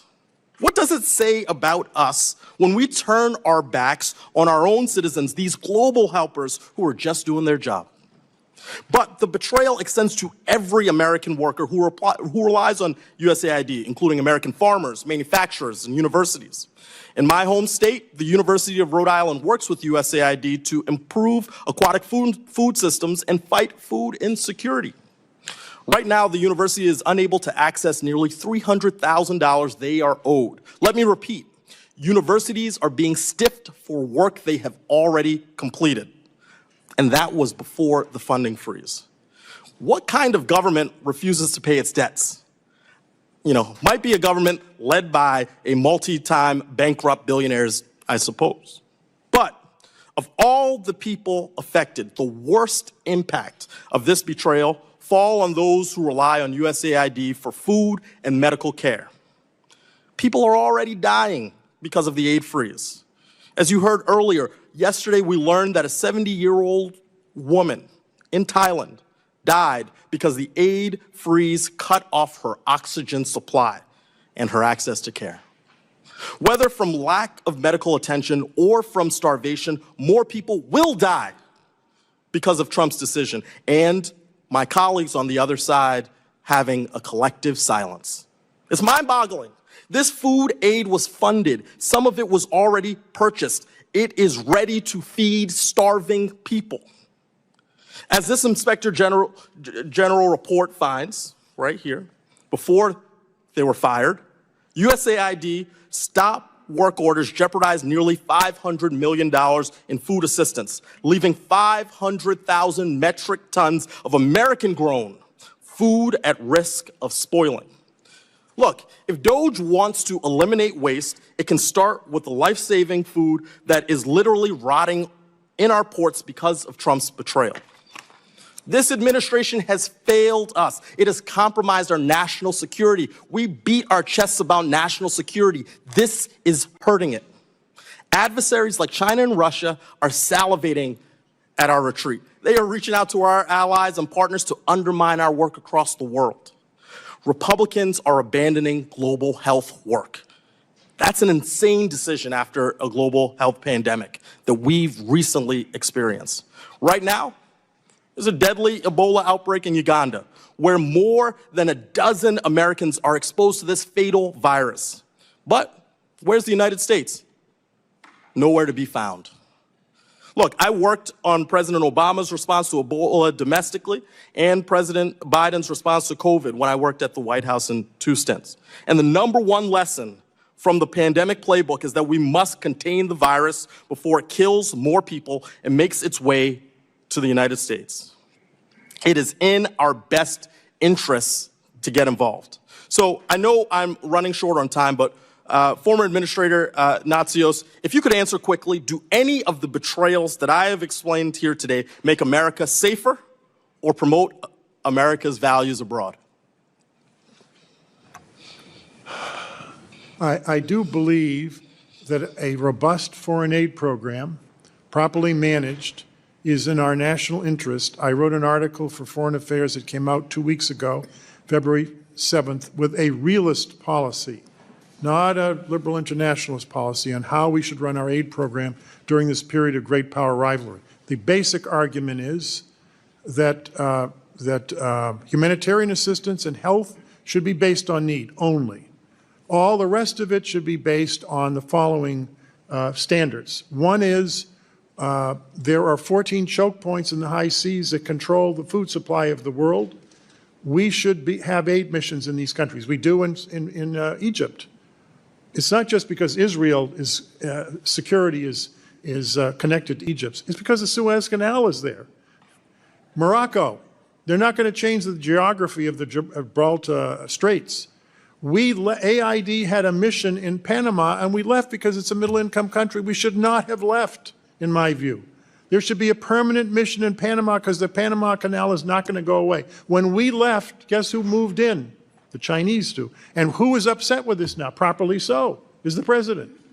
We should have had a large aid mission permanently in Panama. I went down there with my university, and they all wanted it. They didn't want us to leave. So I think we need to place our missions more strategically. The area around Russia and China are under severe stress. All of the Central Asian countries want a larger aid mission. You know, the Kazakhstan, we were going to move out, and the president said, we'll pay for half of it. I said, what? It's an aid program. He said, we don't want you to leave, Mr. Natsios. We want aid here. We want the United States here. And we value what you're doing, so we will pay from our gas revenues half of the cost of the aid program. Thank the gentleman for his response. Gentleman's time. Chairman, I ask unanimous consent to enter in the article from which I cited. So ordered. Gentlemen may want to find a time to apologize on Twitter or somewhere else to the administration, or thank the administration, as $6+ million, as one example, has gone to the WFP, the World Food Program. $250,000 in one line item for Ebola response, another $1.5 million for Ebola response, another $250,000 for Ebola response. The list goes on and on. Those are programs that have moved forward, and it goes exactly to your point of being more strategic, not doing the absurd, crazy BS that has been done in the past. It all comes to an end, and can't wait to have the people come here and literally stand before us and answer for the craziness they've been doing. Representative Baird is recognized. Thank you, Mr. Chairman and Ranking Member, and thank the witnesses for being here. And Dr. Yoho, it's always a good when I can see you.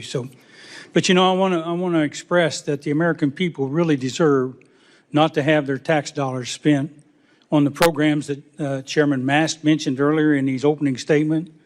And I really appreciated Emeritus McCall reminding us about how the USAID came about. And it was really initially created, as was said, to combat the Soviet Union and their efforts to spread communism around the world. So it's disappointing to hear about the billions of dollars being distributed to foreign countries, and some of those are our adversaries, that without really accomplishing our mission. So we have people here at home that are really struggling. For example, those that are still sleeping in tents after some of the hurricanes, and it's cold winter time. And so I think you can recognize, and I'm sure you recognize, the importance of taking care of our own people. But anyway, Dr. Yoho, thank you for your service in the 113th Congress. And I'm interested in agriculture, just as I know you are. So I would really be interested to hear your perspective as a veterinarian on the impact of early detection of zoonotic diseases and the development of early detection and vaccines for controlling some of these diseases. And sure. Thanks for that question, because it's very important. You know, there's so many things that are going around. The things that affect people in pandemics and epidemics and things like that originate in the animal world, the zoonotics. There's 27 viral families that come through, and we saw the effect of COVID. I mean, COVID is in the animal world, it's in the human world. The thing we're looking at now is H5N1, the highly pathogenic avian influenza. We're seeing it mutate and get into the mammals, from the birds to the dairy cattle to the feline population, into the porcine population, and into the human population. This is a very dangerous virus if it gains a hold in the human population and can get to the point of transmission the way influenza viruses did. COVID, as bad as it was, had about a 97% recovery rate. You get one of these bad strains of influenza or the Marburg virus that's showing up, or a new strain of Ebola, they have a 40 to 50% death rate. Those things, what we went through with COVID was bad enough, but it's nothing like what we're going to see. And the research that we do through organizations like our land-grant universities, those are the ones that are on the cutting edge of this. But then you have multi-funded donor international organizations like CEPI, the Coalition Epidemic Preparedness Innovators. They are doing research on the emerging viruses so that we can have the platform for the vaccines to be developed ahead of time. And this is that platform. The United States provides about 5% of their funding, roughly $170 million over the last 5 years, out of a budget that they have of about a little over $4 billion. The amazing thing is we've received about $1.25 billion back here in the United States of America that go into our research universities, our biotech parks, to do this advanced research, and that leads to global health and national health, and you can't have national security if you don't have health security. So could you, are you supportive of the idea that having people in some of these foreign countries allows us to have early detection? It really does. And I think, as Administrator Nacio brought up, if we have missions in these, we can monitor the spread of that. And they're the first ones, if they're trained in the medical field and they can follow these things, we can see where it's breaking out. We can do the mitigation of quarantining that area before it gets to a pandemic. And it's, again, this is national security. We don't want to cloud the good that they do with some of these programs that we heard that were abused that should never have happened, because that ruins the whole credibility of us. It ruins the credibility of the aid arm of the United States of America. And it's, that's all I'm going to say. Thank you. Do either one of the other witnesses have a comment? We got about 28 seconds left. I agree with every single word of what Dr. Yoho just said. Thank you. He's absolutely correct. That's and good. I didn't think of adding in the zoonotic, the animal diseases, just from a veterinary point of view, in terms of monitoring. That's a very good idea. Stick around will help. I would just add that these are important ideas, but we also have to strengthen the capability of other countries to be able to do it on their own. Sure. Countries in Africa and Latin America, it's like year after year we're spending a ton of money and we're not getting ownership from these countries. And that, to me, is a better, more mature relationship. Thank you. Thank you. My time's up, and I yield back, Mr. Chairman. Thank you, Mr. Baird. Chair now recognizes Representative Jayapal. Thank you, Mr. Chairman. Over the past 2 weeks, the Trump administration and unelected billionaire Elon Musk have led a reckless and illegal attack on USAID, freezing funds for an agency that, in the past words of the Republicans' own witness, Mr. Primorak, quote, increase country self-reliance and resilience, all while advancing American values and interests. Stopping USAID's work jeopardizes millions of lives and billions of dollars of investments in American small businesses and farms, all while undermining our national security, diplomatic efforts, and global influence. It's great to be on this committee. Before coming to Congress, I actually spent many years working for a Seattle-based global health nonprofit organization that employs about 1,600 people in my district as well as around the world, and many of our partners were USAID funded, and so I got to see firsthand the direct impact of effective USAID programs and life-saving work all over the world. The devastation that's being caused by this irresponsible funding freeze is alarming and painful, even though Secretary Rubio did backtrack from Trump's order and said that life-saving humanitarian work would be exempt from the freeze on foreign aid through a complicated waiver process. That process has been a mess. Funding has stayed frozen, even for programs with a waiver. And now there's a new directive that again puts any approvals for these waivers on hold. Drug deliveries have been stopped, life-saving food is rotting at ports, and we have abandoned people with experimental drugs and medical products in their bodies, cutting them off from the researchers who supervise their care. So let's be clear, this conspiracy theory-driven liquidation by DOJ is about trying to come up with spending cuts. That's the other committee I'm running back and forth between. However minor in the grand scheme of things, that they hope will finance the extension of Trump tax scam 2.0, the effort to make American taxpayers pay for tax cuts for the wealthiest. Dangerously, it's also about fueling an erroneous belief that America spends too much on foreign aid that does not serve American interests. If you ask any American or the average American in this country how much we spend, they'll say 25% of our federal budget is going to foreign aid. And I'll tell you what, give me a number that you would be willing to spend on foreign aid and we'll agree to spend it. And they'll say 10%. But guess what? We actually don't even spend 0.75% of our entire federal budget on foreign assistance. And so the reality is that USAID spends much less than most Americans think, and the impact for that tiny amount of money is extremely important for our diplomatic efforts, for our national security, and for our relationships and global presence on the stage. Mr. Natsios, you are the former Massachusetts Republican Party chair. You served as the U.S. administrator under George W. Bush. Can you briefly explain why the average American should care about USAID money and work, and what are the benefits to the average American? And I have a couple questions for you, so just be brief, please. We can't shut ourselves off from the world because our borders, we have a huge problem with the border. I have no doubt that that's a legitimate issue. We need to deal with it. But I'll tell you what's going to happen once the border is impregnable. They're going to come through the coastline. And you can't put walls up for the whole coastline of the United States. It's too big. I live on the coast in the summertime. We even live in Texas, but in the summertime we live in Maine because it's a little hot in Texas. And I don't want walls up on the coastline in Maine. So how do you deal with that? You make sure that if famines are starting, you stop them before they get out of hand. You know what people, at the end of any famine, people start moving en masse.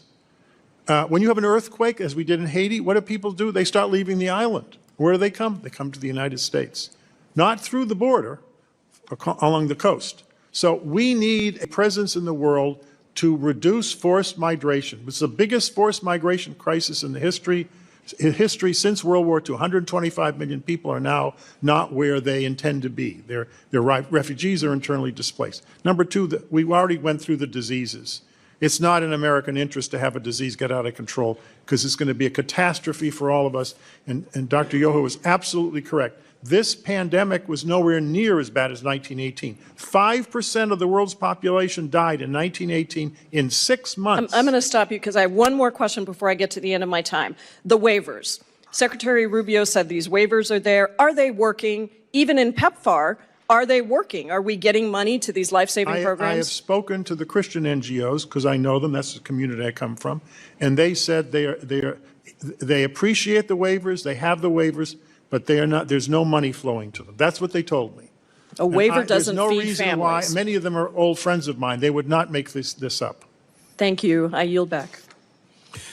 Thank you. I just want to congratulate RFK, who has just been confirmed by the Senate. Say congratulations, speaking of health, and say now Representative Self is recognized. Thank you, Mr. Chairman. There is an advantage to being this far down the dais. There's too much material to cover that's come out of this briefing. So to my colleagues on the other side, they like to talk about this firing of the IGs. They forget the 2022 law that specifically says 30 days paid, then you can be fired.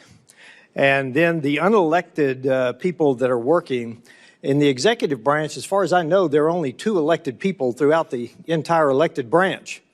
Executive branch. That's the president and the vice president. Every other one of the 2 million plus the 12 million contractors are unelected. So everybody that we are praising, as well as the people that we are condemning, are all unelected. Mr. Natsios, it's either you or during one of your colleague on the other aisle during your testimony said, well, it's only a small number.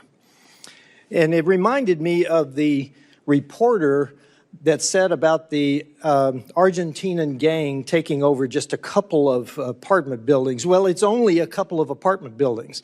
This country is $36 trillion in debt. We are trying in this Congress to do something about that, but we have taken all of these small amounts now for decades, and they now add up to $36 trillion in debt. So every small amount is crucial. 40%, you said that 40% of the USAID are compliance officers. That's not the issue. What are they complying to? During the Biden administration, they were complying to things that were not in the interest of the United States. I don't care about the percentage. What are they requiring compliance of would be my question. So this is for Dr. Yoho and Max. So the title of this agency is Agency for International Development. Is it not? Is that correct? Mm-hmm. International Development. So just in the few grants that we've been looking at, there is a USAID for activities in D.C. to provide USAID employees in D.C. with counseling, organizational resilience, wellness, and work-life balance. Now, I realize that D.C. might be different than the rest of the United States, but it's not international. We'll skip over and having worked in both the third world, Africa and the Middle East, we'll skip over the climate change because a poor country doesn't care about climate change. They care about survival. But I want to go to a USAID contract excuse me, for activities in Albuquerque. And this is for you, Mr. Yoho, Dr. Yoho, excuse me. Emergency DEI support in Albuquerque. Now, I assume that's Albuquerque, New Mexico. So it was in 2022 through 2023. So it may have been in your last budget. Were you aware of emergency DEI support? Probably not. It's an unfair question. In Albuquerque. So, and then the last one I want to talk about is another USAID for activities in D.C. Now, this one is really interesting because it is to hire an LGBT advisor for the USAID's U.S. Personal Services Contractor Program. But the interesting thing about this is it is to undisclosed contractor. Wow. That one requires some sort of investigation. So my question is to you, Mr. Natsios, why do we have activities in the United States if this is international development? Well, I haven't read that, so I can't tell what's in, but I can tell you Microphone. Sorry. I can tell you I was in a commission. This is when I was teaching at Georgetown after I left AID. A number of officers came back from Afghanistan and Iraq whose colleagues had been murdered by Taliban. We lost a large number of contract staff in both countries, and they committed suicide. And so they created a commission, which they asked me to serve on, and I did, to see what we need to do when people come back. Because, and this is true for the military, my son was in Afghanistan, I was in the first Gulf War as a major in the Army Reserves that was mobilized. Actually, I was in the Bush administration. I left to go to Iraq. And there's a suicide problem in the U.S. military. So I believe, but I'm not sure, that may have been counseling, because they do it in an organized way. If they see depression when people come back from the field who've seen a lot of violence, then they put them through. I'll actually give you that, because you're right. We still have 17 military veterans that commit suicide every day. Right. I'm on the VA committee as well. I was in Afghanistan and the Gulf for Iraq. Let me mention the compliance officers, what they comply with. It's a very good question. The federal acquisition regulations, which were passed by the U.S. Congress, I might add, it's 2,000 pages long. I tried to read it when I was the aid administrator. I almost jumped out the 4-story window. They are so complicated. They're worse than the IRS code. We have to comply with them. When people say, well, why is the aid stuff so complicated? Let me stop you there, because leadership matters. And in the Biden administration, leadership came from the top. We will not, and Mr. Chairman, I yield back, but that is the central point. It's not the regulations, it's leadership at the top, and I yield back. Thank you, Mr. Self. Chair now recognizes Mr. Olszewski. Thank you, Mr. Chairman, and thank you all for being here and your service. I'll just start with a point my colleague just made about the Inspector Generals. In fact, there are provisions to remove an Inspector General, but again, they were not fired in any of these cases. Inspector General firings, the President must provide Congress 30-day notice and, quote, substantive rationale, including detailed and case-specific reasons for the firing. And to my knowledge, that has not taken place. I really appreciate, again, you all being here. I'll just reinforce the point that was made by Ranking Member Meeks earlier, that I think that as helpful as these conversations are, it would be even more beneficial, especially as a new member, to have representatives of the administration also at the table so that we can hear directly from them about what they're doing, why they're doing it as we exercise our oversight work. I just want to also say, as someone new here, Mr. Chairman and colleagues, I welcome the opportunity to go after some of these programs and some of this spending. I want to be at the table with all of you. I think that we can agree that several examples that were cited today merit investigation, defunding. If there was inappropriate action, there should be action taken. I completely agree with that, but I think there is a well-established process that does not include wholesale elimination or pausing of funding. I guess my concerns are twofold, one of which is that in the meantime, we are affecting real Americans. We talked about that earlier, real Americans who are either employees and have given their life to this country in service to it, or there are those who are farmers and other folks who are helping out. So as we think about this work, I'm particularly concerned about the funding freezes that are being taken place. Congress explicitly has the power of the purse under Article 1 of the United States Constitution. In the wake of overreach by the Nixon administration, Congress passed the Impoundment Act of 1974 that said the president may only propose rescissions or pulling back funding with specific notice to Congress and with approval of Congress within 45 days. Again, none of that has happened in any of these cases, and I would just encourage colleagues to say, again, I want to be part of these conversations, but let's do it through the legal and well-established process. For those of you who don't know my background, before I was a state rep and a county executive, I was a school teacher, and so really believe in the power of education, both domestically and internationally.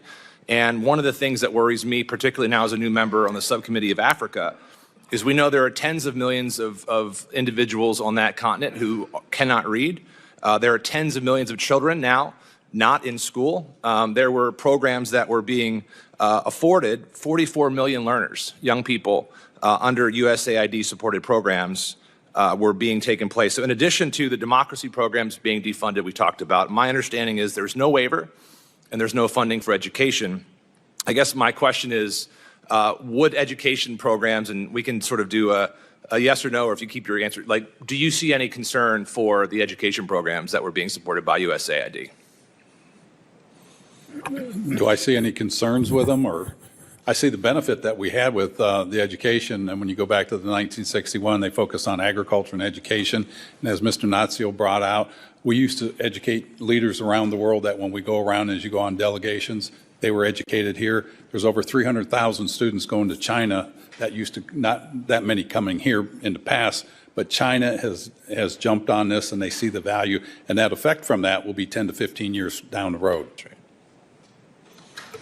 Let me show you or mention one major benefit of education that has to do with conflict. They've done studies of all these militias that are so vicious and so destabilizing all over the world. Almost all of them, the young men, are completely illiterate. They've never been to any schooling at all. And that's how they recruit them. Yep. When I was in Darfur as a special envoy, I noticed that. They didn't even know, they didn't know what the United States was. These people were that isolated from the world. They didn't know what Europe was. And that's not good. It's, Yeah. it's destabilizing, and it affects us when these groups start attacking. Sometimes they attack Americans. Yes. So. Just reclaiming a little bit of time. I completely agree with both of you. Thank you for that response. I think as we think about economic development, as we think about world security, people are less likely to endorse political violence, to join those when they are educated. And so as we're taking that step, I would just welcome, particularly you, Administrator Natsios, how you would go about through a legal framework if you were working in the position currently, if you could follow up this committee, how you would go through and actually make those changes to programs that are of concern without jeopardizing all of those other actions. Well, you can put some of it in statute, and I certainly would, but part of it is the two parties working together, which is, when I was in office, the two parties they supported aid, and they helped me a lot, I have to tell you. And when we needed support, I got more support sometimes from the Hill than I did from the other branch. I'll say sign me up and amen to that. Thank you, Mr. Chairman. I yield. Thank you, Representative Olszewski. And I would just say that the authority for Secretary Rubio to consolidate, reduce, eliminate, it does fall, though you were not here, in a law passed in the 2024 appropriations, SFOPS appropriations, section 7063, where you can expand, eliminate, consolidate, downsize, cover department and agencies, expand or reduce the size of permanent civil service, foreign service, the list goes on and on. And again, I would also remind everybody that all but 3 Democrats voted for that, that are on this committee that were here at the time. And I now recognize Representative Moylan. Thank you, Mr. Chairman. And as many of my colleagues previously mentioned, the U.S. Agency on International Development is in dire need of reform. And the chairman has already done an excellent job highlighting some of the wasteful and burden that has burdened the American taxpayer, both in this hearing and on YouTube. Yet, when we talk about how USAID betrayed the American people, it's also important to recognize some of the good USAID has accomplished, when done right. Being from Indo-Pacific, I know the critical role that U.S. foreign aid has played in disaster response. As an example, when done right, USAID has provided much needed humanitarian assistance to Japan after the 2011 Fukushima disaster. Specifically, USAID deployed its disaster assistance response team to Japan for almost 2 months. With many similar examples elsewhere, USAID's track record in disaster assistance has proven to be a positive force when done right. As an alumni, I can also speak on the incredible partnership USAID provides to the University of Guam and other academic institutions by offering internships, fellowships, and grant opportunities. And when done right, USAID has made it possible for the U.S. to connect with other nations on a societal level. Now, as we look at America's diplomatic effectiveness, and when done right, I commend the opportunities that USAID has provided to students. These successes make USAID's wasteful programs all the more heartbreaking. For every stride the agency has made to prevent disease, they fund drag shows. For every country they have helped after disasters, they fund DEI seminars. My hope is that Secretary Rubio maintains what works, but hopefully it's clear that USAID needs to change. Dr. Yoho, your previous foreign affairs legislation highlighted the strong relationships between the U.S. and partner nations in Pacific and Asia. Where do you think USAID succeeded in this region, and where do you think it needs to improve? I think where it's succeeded, there's multiple examples of that. You look at the work they've done with organizations like CEPI or in the food programs and the educational programs like you brought up. Those create goodwill that make us stronger. Programs like we've heard talked about today drives nations away from us, and if they drive them away, it makes us weaker. So we need to focus on those. I work a lot in the agricultural sector my whole life as a veterinarian, and working on food security and taking that knowledge and going into the island nations, or whether it's in Africa, wherever it is, teaching them our best practices that we've learned, and then teaming up with aid, USAID, to carry these out and then wean these countries off. It creates trading partners. It just makes us stronger in the end, and it creates that relationship that we have that's going to make us both more secure. Thank you. For Mr. Pomerak, your contribution to Project 2025 focuses on foreign assistance role to counter PRC efforts. Now, despite the fraud, waste, and abuse, the programs that work in USAID are incredibly diplomatic tool. How do you think we can maintain necessary USAID programs like disaster response, health, and economic growth while trimming this mismanagement? Thank you. Actually, when I was leading the Bureau for Humanitarian Assistance, I had to deal with many disaster responses, and we did it quite well. We also had a very good and robust counter China framework there. Unfortunately, the next administration just tore it all down. I think when we're talking about how do we prevent losing the good by taking away the bad, that we have to regain the trust of the American people. And right now, the more they learn, the more they're distrustful. That's why I think this review, this pause and review, is very important so that the American people can feel that no, all of this bad stuff is gone. Thank you. Thank you. And for my final question, Mr. Natsios, if you can, could you please explain some of the challenges associated with the Pacific and Asia time during your tenure, please? I can get that right. Well, China was not as big a threat when I was in office. In fact, Hu Jintao was very helpful in getting the Sudanese government to be responsible because President Bush called him and asked him. And China was liberalizing then, and that's been reversed by Xi Jinping. I think Xi Jinping, I shouldn't say this, but is a disaster for China. I think Hu Jintao, if they followed the route he was taking, China would not be what it's doing now, and I think it's really sad. The Asian countries feel very threatened. I was just in Bangkok, I think it was in October, and we talked to, my delegation talked to a prominent political scientist, and this is what he said. And there were Chinese in the room when he said it. He said, "We love America, we love freedom, but you're unreliable. You come in, you come out, you leave, we can't predict what you're doing." Thank you very much. And the Chinese are always here. Thank you. Mr. Chairman, thank you. Thank you, Representative Moreland. Chair now recognizes Representative Jackson. Thank you much, Chairman. I think it's important to hear the voices of employees directly impacted by this administration's effort to dismantle USAID. One foreign service member recently filed a declaration declaring how the chaos created by these abrupt actions of USAID being shut down jeopardized his and his family's safety during the recent evacuation from the DRC. I ask unanimous consent that his account be entered into the record book, Mr. Chairman. It's a harrowing account of we've left our employees abroad stranded because of the rashness of this decision. I have this entered into the record, Chairman.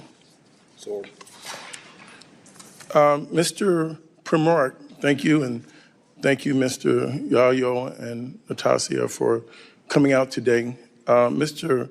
Primart, you've written extensively in Project 2025 about your critique of USAID.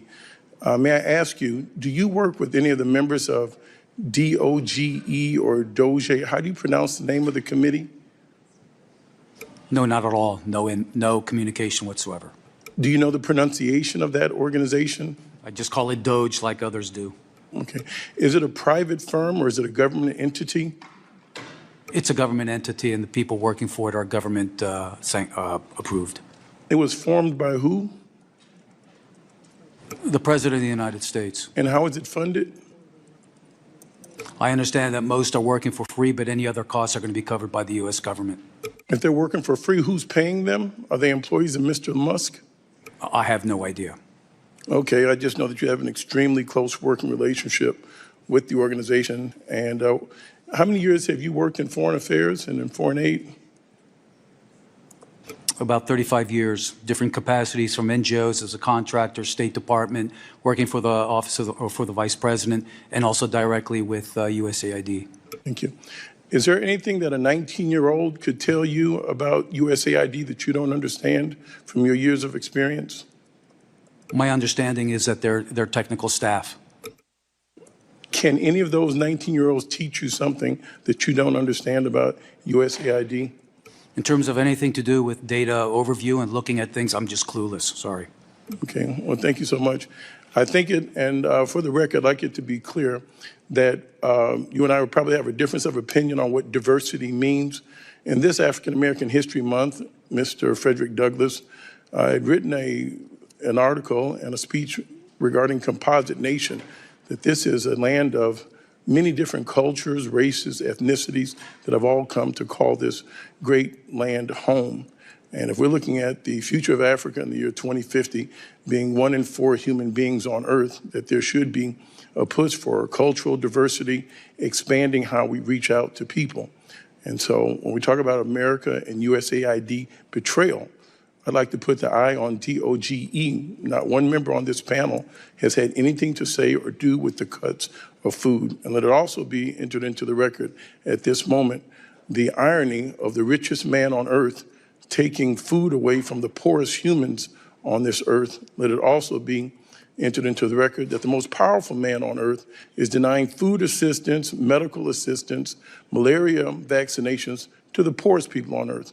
We don't need to operate in this chaotic manner. I would like to ask Mr. Natsios, how should this project work? How should we be convened today that would make this more productive?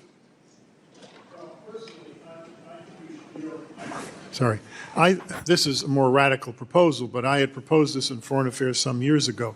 I think we need to consolidate the MCC, the DFC, AID, and a couple of the foreign aid parts of the State Department into one department and raise the visibility and integrate the programs more. I don't think, for example, there be a representative for the DFC and the MCC in each country that they work in. They can have the aid mission do that. They could be an integrated mission for all of these purposes. There are countries where there's CDC and AID running the same program, PEPFAR. It's never been corrected. Frankly, they fight with each other. It's embarrassing and it's duplicative, and there's no need for it. I think they should put one agency in charge of the whole thing, and that's it. That's what happened with the malaria program, and it's worked very well. The third thing I would do is decentralize. Now, with what's going on now, no one will agree to this, but the literature on bureaucratic processes, James Q. Wilson, my favorite writer, who's, by the way, a conservative, he says decentralize every administrative function at the lowest level where people have knowledge of what's going on. You have to have oversight in Washington.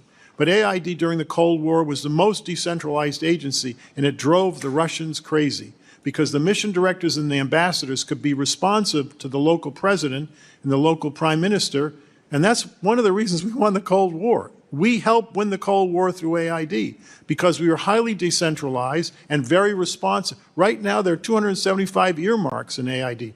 We tell the country what, because we don't have any choice. There's no flexibility in the budget. Thank you, gentlemen, and I yield back.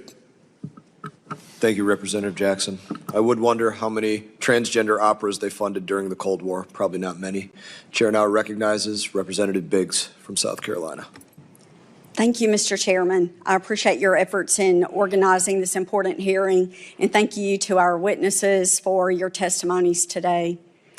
So today's hearing has provided a target-rich environment of examples of funding allocations that, while perhaps they were intended for worthy causes, in my opinion, they raise serious questions about our priorities and where our focus truly lies. These include, and we've mentioned many, but just to name a couple others, $3.3 million for being LGBTQ in the Caribbean, and $37.6 million for sex workers, their clients, and transgender individuals in South Africa.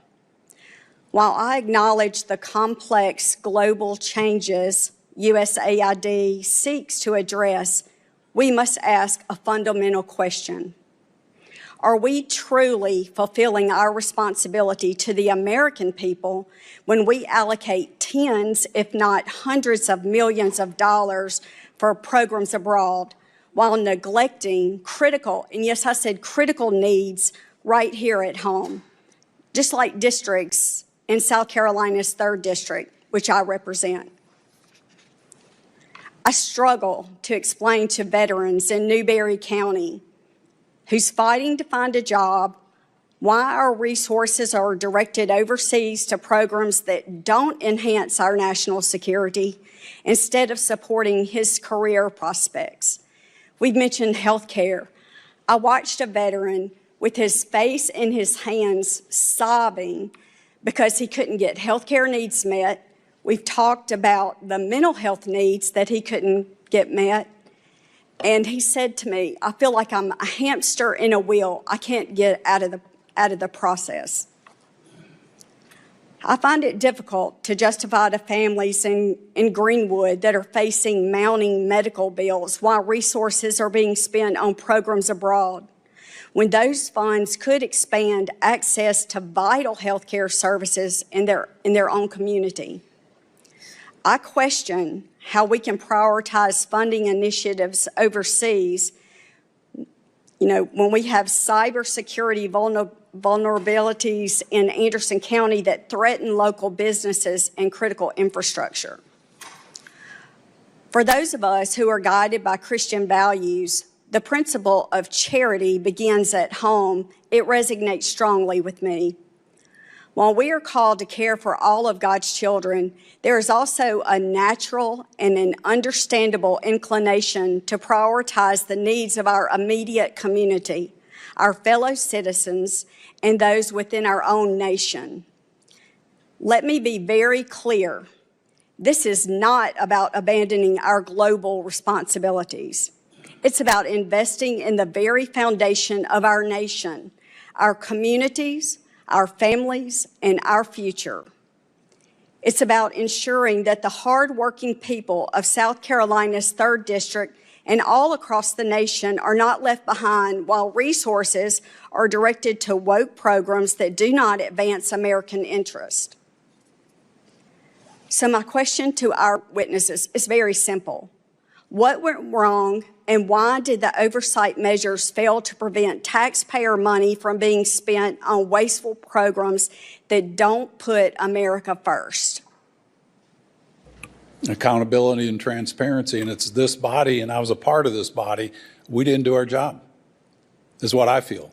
The American people sent us up here to do something. We hear the IG reports, this person that got fired, he got fired, he was the IG, made a report, gets fired. There's an IG report every year. We don't act, and if we don't act, this is what happens. We complain about everything that's bad, and then we don't act, and then when somebody like Trump comes in, and there'll be somebody after that. And when they come in and they do this, we get upset. We've got to fix Congress. That's why people send us here. I would also add that what I've seen over the past 25 years is the progressive left has gradually just seized control over the entire foreign aid industrial complex. And that's something the political sociology of the industry has to be changed. If we're not, otherwise we're going to have this same vicious circle occur again and again. Thank you. Just let me add, there is a large number of Mormons at AID. I've never met a communist Mormon before. There aren't any that I know of. I don't theologically agree with them, but I have great respect for the Mormons. There's a very large number of practicing Catholics in AID and evangelicals. And there's a large number, as I said earlier today, of missionary kids who were. Why? Because they speak the languages of the countries they were brought up in. And they make wonderful Foreign Service officers, and many of them have risen to the senior levels of the agency. Is there a contingent of younger, very liberal? Yes, there are. But it's very mixed. And my experience in the agency, maybe it's changed, is that when you ask officers to do something, they do it. I didn't used to have to ask their backgrounds. I just said, I want this done. And if they didn't do it, I would take action. I actually fired 16 senior people when I was in office. Thank you, Mr. 3 of whom were Natchez. political. Gentlelady's time has expired. Even if they're Catholic, if they're doing LGBTQ musicals in Ireland, their time is coming to an end. Chair now recognizes Representative Connolly. Thank you. And Ted, welcome back. It's good to see you. Mr. Natsios, when you were aid administrator, did you oversee an agency that was rife with LGBTQ dances in Ireland and, I don't know, condoms to the tune of 2 million in Gaza and all kinds of iffy, marginal, flaky projects that were funded with U.S. taxpayer money, bringing dishonor to the United States of America? Would that be a fair characterization of AID from your point of view? Well, it certainly wasn't when I was there.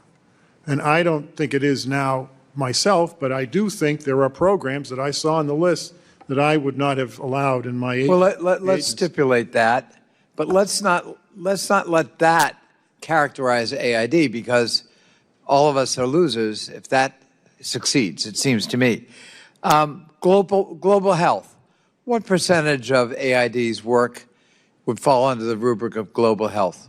Fighting disease, child maternal health care, or rehydration projects, on and on. Polio, cystic $8 billion. What's that? $8 billion. $8 billion out of 40? Out of 38 billion last Out of year. 38. So big chunk. What about food security and nutrition the programs? emergency response part of aid is now by far the largest. It's $15 billion. It just amazes me because it's so much more that I had when I was in office. So 23 of the 38 billion is just those two categories. That is correct. And those aren't fringe projects. Those are really life-saving projects. Yes, they is that are. fair characterization? Yes. And what about disaster relief? Well, the 15 billion is the food security.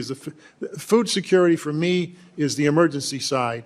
Agriculture is separate from that, and that's what I think you're talking about in the longer-term development sense. But when we're talking about disaster assistance, we're not only talking food. No. For example, my fire department is part of a FEMA AID relationship, Right. where they can go to trouble spots overseas and, again, try to save lives. Right. I don't know what part of the 15 billion is food versus what we call non-food assistance, which is usually emergency medical care and public health, like immunizing kids in refugee camps and that kind of thing. So I don't know the breakdown.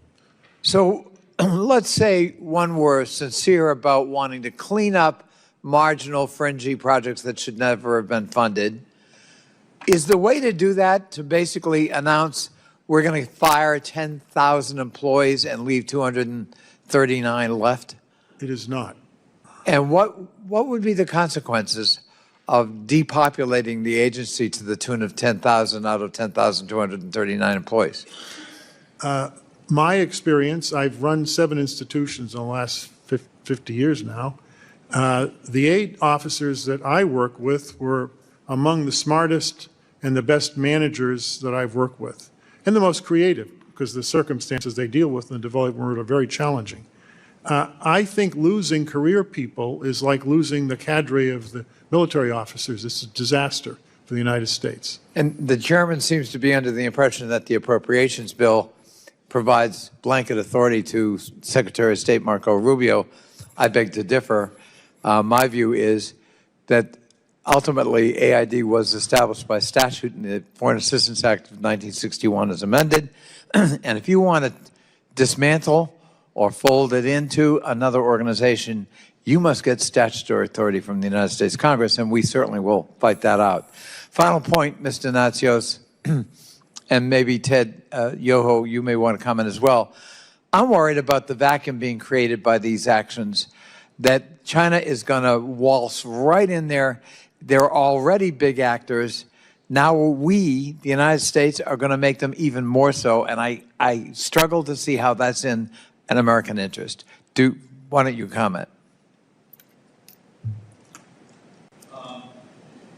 It's going to drive people closer to China, Russia, the adversaries, and we see this. But I saw that before, too, with the programs. I had one of the past presidents of Ghana say that if we want aid, But if we have one party from the United States in power, they have a short list. If we have another one, it's a long list. He goes, if we go to China, they say, here's your money. But they said this, I would rather do business with the United States. That's something that we can take advantage, and we need to focus on those things, because that makes us stronger, safer, and more prosperous, not just here, but in those other countries. We need to get back to the basic mission here. Thank you. Thank you, Mr. Chairman. Thank you, Representative Connolly.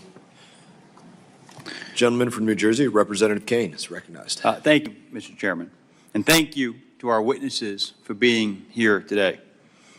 America is spending $40 billion in foreign aid, yet much of that money never reaches the intended recipients. Instead, it gets caught up in bureaucratic inefficiencies and organizations that have not always been transparent with the American taxpayer. A USAID report published in June of 2023 under the Biden administration noted that just 1 out of every $10 reaches the actual people in need abroad. A recent study by the Middle East Forum revealed that USAID awarded $164 million in taxpayer funds to extremist organizations, including $122 million to groups linked to designated terrorist entities. I believe that my colleagues here would agree that this reckless spending has drifted from American interests and instead has benefited foreign interests. It is time that we commit to cutting waste, fraud, and abuse in government funding on programs and initiatives that do not align with American values. American people deserve to know where and how the money is being spent and how they align with the U.S. interest. Mr. Yoho, should this reorganization include a comprehensive forensic audit of USAID spending over the past 4 years? How should this audit identify waste, fraud, corruption, and programs that may have undermined U.S. foreign policy objectives? Absolutely, but I mean, you could go back years. But it's a great opportunity for bipartisan leadership conducing oversight and defining the priorities and the parameters of future USAID assistance programs. That leads to the certainty that where we're not wavering. It creates continuity in our programs, and it makes us stronger. Yeah, as you were just, I'm sorry, go ahead. And it must be done in a bipartisan effort. If not, it'll go away with it when tides change. Well, as you had just said in your previous answer to another question, you're right. The best policies here and abroad are consistent over administrations. Sure. They are transparent with the American people as well as people looking from abroad. And so having that bipartisan strategy and consistency is extraordinarily important. What are ways that you think that we can ensure that they are consistent over time, these policies? I ponder that. And if you look at, we'll just take the JCPOA and the Paris Climate Accord. President Obama put us in both. President Trump took us out of both. President Biden put us back in both. President Trump takes us out. Stand on the sidelines as another nation looking in at America. They're like, these people don't know what they're doing. We have no confidence that we're exuding. Congress, I think, can direct it as this is the policy of the United States of America and give leeway to the executive branch in times of emergencies. But if we don't have a policy of the United States versus a Democratic Party or a Republican policy, and that's the spoils of winning an election, but they should also focus on what's best for America instead of what's best for a party. And until we do that, we're going to go back and forth on this, and it's up to us and, of course, the American people. And so how would you, if you were structuring this legislatively and making sure it's bipartisan solutions that's consistent over time, how would you structure that under your best vision? I think it's just getting consensus and building a bipartisan movement in this, and you've got a great opportunity. This Congress has an opportunity you haven't had in over 40 years with the Supreme Court ruling on the Chevron deference case. The Chevron deference, when that came into effect, allowed the administrative agencies to have all this power. All right, that's been repealed. Congress can go ahead and move forward and say this is what an agency may do.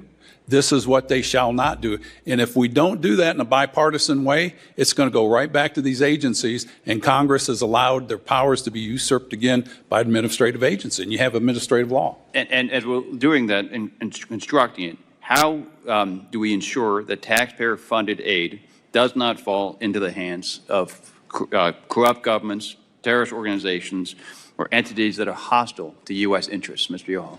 Define the mission of what you want, and then you have to have that oversight. As Mr. Natsio brought up, you got to approve these things, and you have to have it done now. And I think there should be an immediate review after this stuff. You know, with every when you send out a check, you want to get it back.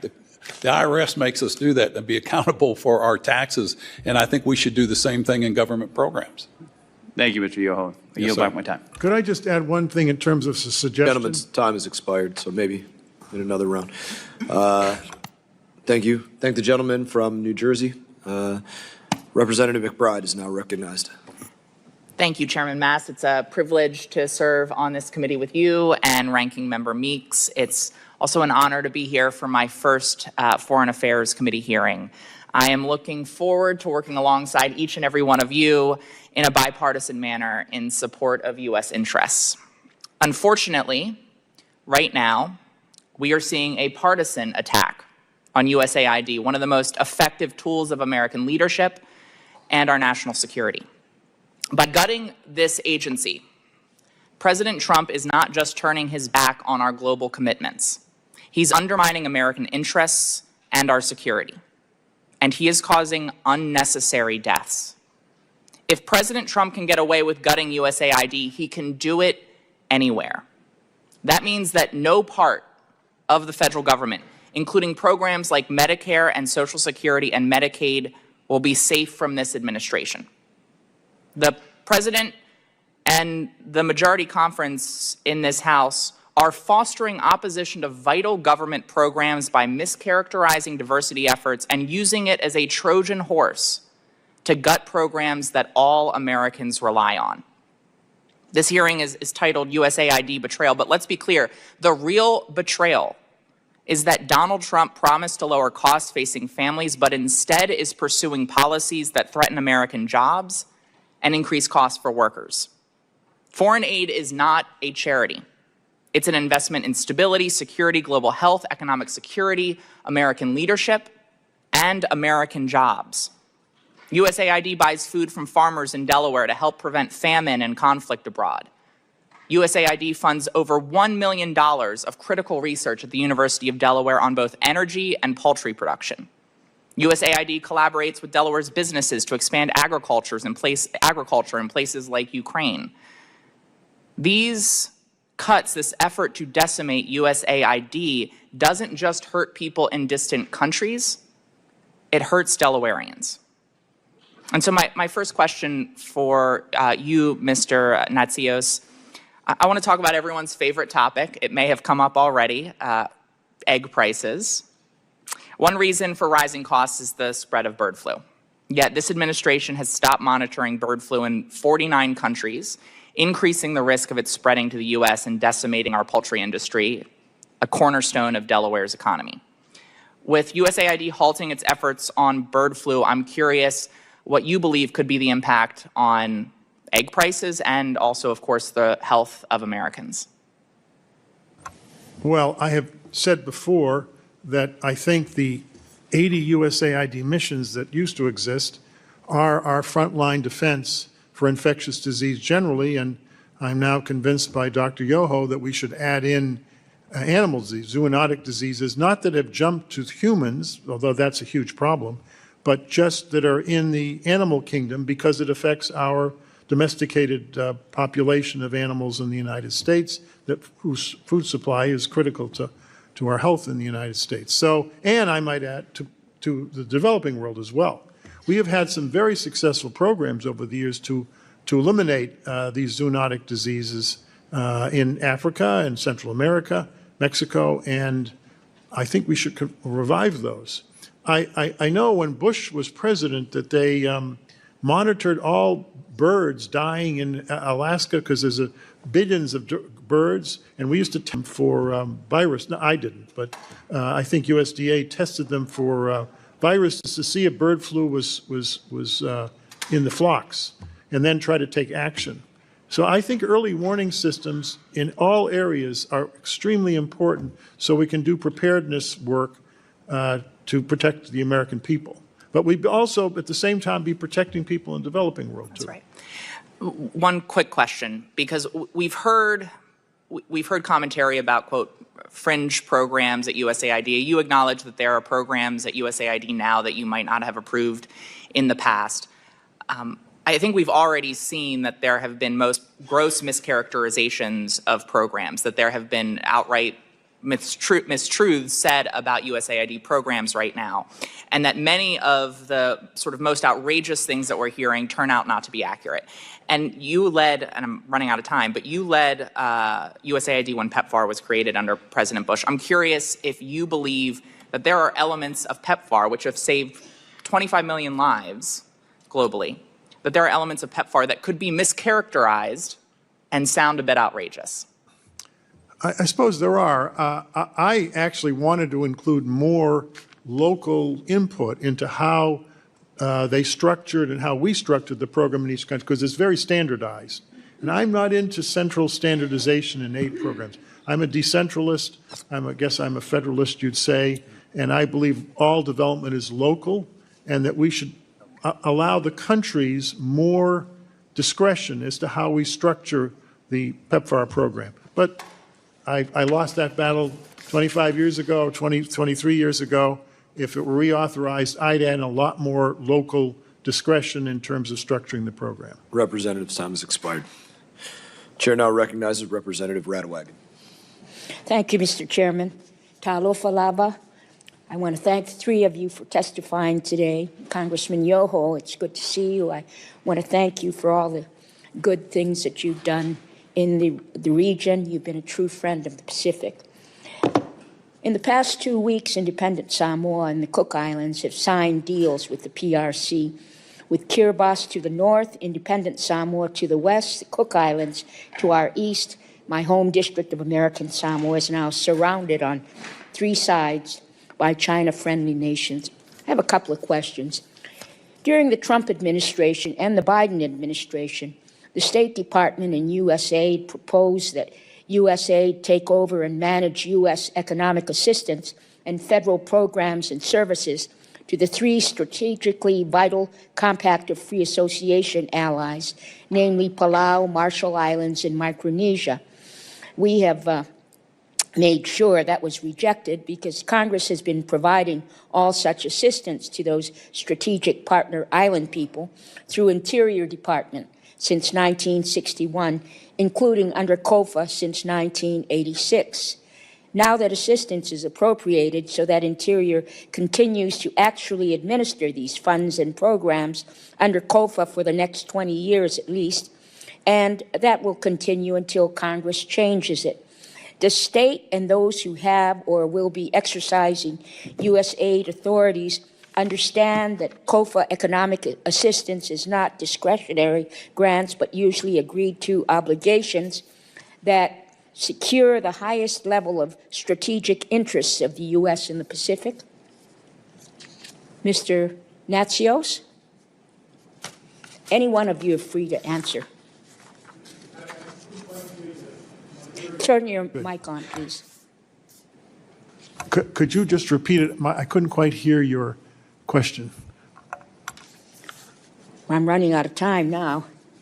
I don't know whether the chairman will let me roll that back a bit. During the Trump administration and the Biden administration, the State Department and USAID proposed that USAID take over and manage U.S. economic assistance and federal programs and services to the 3 strategically vital Compact of Free Association allies, namely Palau, Marshall Islands, and Micronesia. We made sure that was rejected because Congress has been providing all such assistance to those strategic partner island people through Interior Department since 1961, including under COFA since 1986. Now that assistance is appropriated so that Interior continues to actually administer these funds and programs under COFA for the next 20 years at least, and that'll continue until Congress changes it. Does state and those who have or will be exercising U.S. aid authorities understand that COFA economic assistance is not discretionary grants, but usually agreed obligations that secure the highest level of strategic interest of U.S. in the Pacific? Congresswoman, I don't know a lot about how the program works now, so I don't want to render a judgment. I would have some outside group that all of you agreed to evaluate the Interior program and then ask AID how it might change it, and then you decide. But I wouldn't dismiss AID, but if you are really devoted to the Interior option, then you keep it. Thank you. My time is so brief, and you had me repeat a long question. I'm sorry. Congressman Yoho? Yeah, same question. Yes. The compact has worked pretty well, and I think you guys vote on it and you determine your destiny of what you want to do. I would use USAID or whatever entity comes back as a facilitator, but I would certainly engage DFC, MCC to do those structural projects that you need that really boost your economy down there. Do you think with the reforms for traditional USAID foreign assistance now underway, that the role of agencies like the U.S. government's Development Finance Corporation that was mentioned earlier will become more important as instruments of U.S. foreign relations? Or do DFC and similar agencies that harness private sector investment also need to be reformed? DFC was modeled after the Marshall Plan, which creates jobs in the private sector overseas instead of handing out grants. That can create markets for U.S. exports. Sure. So while we're promoting foreign investment in the U.S., should we also be promoting U.S. investment overseas to create jobs back here at home? What direction are we headed in this regard? It's imperative that we do that. We need to revamp the reauthorization of the DFC. And if you look at post-World War II, if we did not come in there with a Marshall Plan or something like that, would Germany, Japan, Vietnam, South Korea, and the other countries that benefited from that, would they be in our top 20 trading partners? And if we didn't do that, who would have been in there to do that? It's either going to be our influence with our values, or it's going to be the other people, and we don't want they're authoritarian, and it'll be a disaster for the world. Liberty and freedom will go away. Mr. Primorak, do you have anything you'd like to add? Communist China cannot compete with our private sector. It's massive. When you include our allies in Japan and elsewhere, it's overwhelming. China cannot come close. So DFC as that tool to be able to bring in that kind of capital power, I think is a perfect solution. Thank you. Mr. Natsios? Oh, Congressman? Do you have anything to add, Mr. Natsios? Gentlelady's time has expired. Gentlelady's time has expired. I think Gentlelady's time has expired. Thank you, Mr. Chairman. Mr. Chairman, can we get a bathroom break? Can you Two hold of it? us are 70 plus. Can you hold it for two individuals or no? I'm going to remind you that when you're 70. I ask in seriousness, can you hold it for two individuals or no? If you can't, I'm happy to give you a restroom break. I want you to be able to concentrate on answering to our representatives. I don't want anybody to say you were distracted. So, all right, we will continue. We will muster on once more into the breach, dear friend. Chair now recognizes Representative Luna. Chairman, for the record, I'd like to submit this letter saying that PEPFAR funding was actually resumed. I know there's been a lot of push saying that the Trump admin had actually cut it, but so ordered. Thank you. I want to start out by saying initially I think the idea behind USAID was done with a good intention. However, we've come to find out that the agency has indeed, to a certain extent, operated in a rogue capacity. And USAID has absolutely broken the trust with the American people and not been transparent about where our taxpayer dollars are going. There's an individual by the name of Mike Benz. He actually served over at the State Department for a while, and he's been going on to expose a lot of what USAID has been doing, which, being a member of oversight and being on this committee, I wanted to verify and see if he was telling the truth, which, much to my disappointment, he was.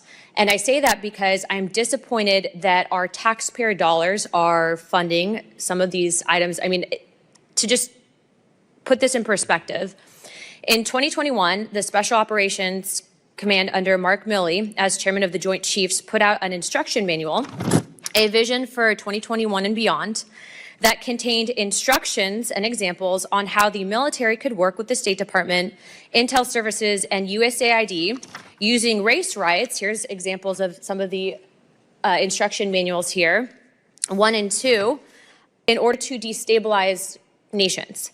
In addition to that, they advocated for setting up job fairs near some of these riots so that disaffected workers could gain employment. Now, as a member of Congress, I ask myself, did anyone in USAID get elected to Congress? How about to a presidency? When you are acting in the shadows and you are destabilizing nations using race wars to do it and then advocating that the military does it, in my opinion, not only do you put the future generations that would have to fight in those wars in jeopardy, but at the end of the day, you're operating without any oversight. So I guess the question for you guys is, Mr. Natsios, is that something that you were aware of? Are you aware that that instruction manual is being promoted not just with the military under Milley, but that USAID may be operating in this capacity? Because in my opinion, and I'm sure I speak on behalf of many of my constituents, I don't think that's where our taxpayer dollars need to be going. Well, I completely agree with you. Personally, I doubt very much that what you've been told is accurate. But let me just I'm telling you right now, I brought the receipts, okay? And the reason, I'm not trying to argue with you, but I find this disturbing on so many capacities. And I would like to also just, if I can, sir, Mike Benz, what he's exposing and bringing receipts, I've confirmed it. Thank you for doing that on behalf of the American people, because I understand that when you take on the intelligence agencies, we're also now finding that apparently in this manual that they're also advocating for social media campaigns illuminating controversy to a global audience. I mean, using disinformation campaigns, is this happening here in our own country? Where's the oversight? Just to ask you, who in the agency, what bureau, I just said you can actually find that instruction in this manual that Milley approved. Military manual, isn't it? Yes, but Milley approved it. You have it right here, USAID, working with government agencies. I mean, this is not... Wait a second. Did AID say that, or did the military say AID? Well, that would be the question for you, sir. Well, I don't think AID operations, wrote that. Sorry to interrupt you. These operations that are taking place without government oversight, without the authority of the president, without the authority of Congress, real men and women serve and they die because of stuff like this. When you destabilize nations without any oversight, we have to fight those wars. You have our chairman right here that literally risked his life. No, I'm sorry to interrupt you. I'm frustrated. I know it's not necessarily your fault. But I'm telling you, but it's as a head of nonsense. the agency, that's not. I'm telling what Ben's told you is nonsense. That's not nonsense. These are the information and AID forms. didn't And write that. Ben's put this out to the American AID people. did not Sir, write that, Sir, I Congresswoman. disagree with you on so many levels, and I appreciate you being here How do today. you because know I know they this is wrote not it? easy. How do I know what? That any person can write AID's name into a manual. It goes on all Sir, the time. they are advocating that the U.S. military work with not taxpayer-funded AID. State Department, USAID funds to destabilize nations. That is Someone can unacceptable. I don't care who wrote it. USAID needs to come down and condemn it. They need to provide oversight to Congress on exactly where our tax dollars are going. And I know I might be at 17 seconds with our time, but sir, I hope that you agree. Yes or no, do you agree that this is wrong, period? I Should think this the be military happening? should be held accountable. I think it's And nonsense. should USAID condemn it? Nonsense to Should suggest that USAID AID condemn wrote it? that. Should they condemn it? The military should. Should USAID also condemn this? Of course, we don't Thank you. comment. AID Chairman, does I not yield my time. comment on military Thank manuals. you, sir. Ladies, time's None of our expired. business. Since there have been a couple more members that have shown up, and I promise you only two, let's do the 5-minute restroom break. You stand in recess for 5 minutes.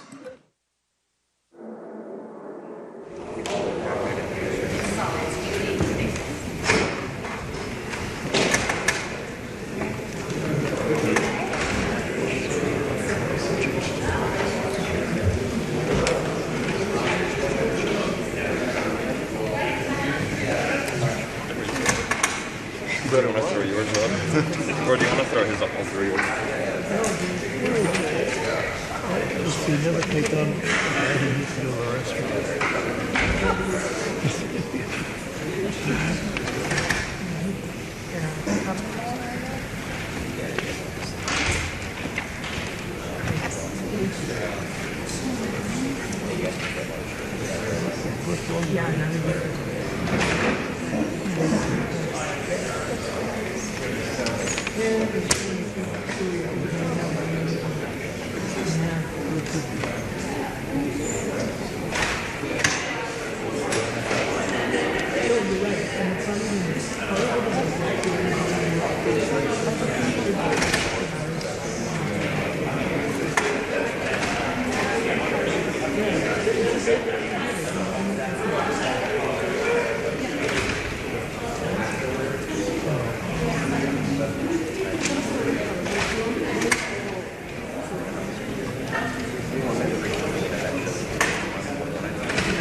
They only have like 3 more people.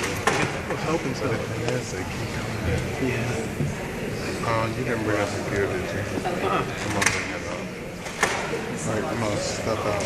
You going that way? Yeah. Well, probably easier that way, right? I think so. Yeah, I'll do that. Alright. Alright. I've been noticing your time.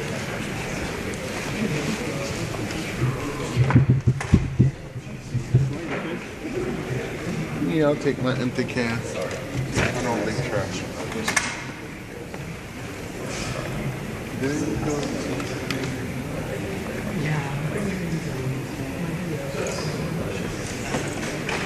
It looks, oh, he could be smart. You were moving. You beelined that door. You too, Mr. Chairman, someday will be old. No readers yet.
Committee will come to order again.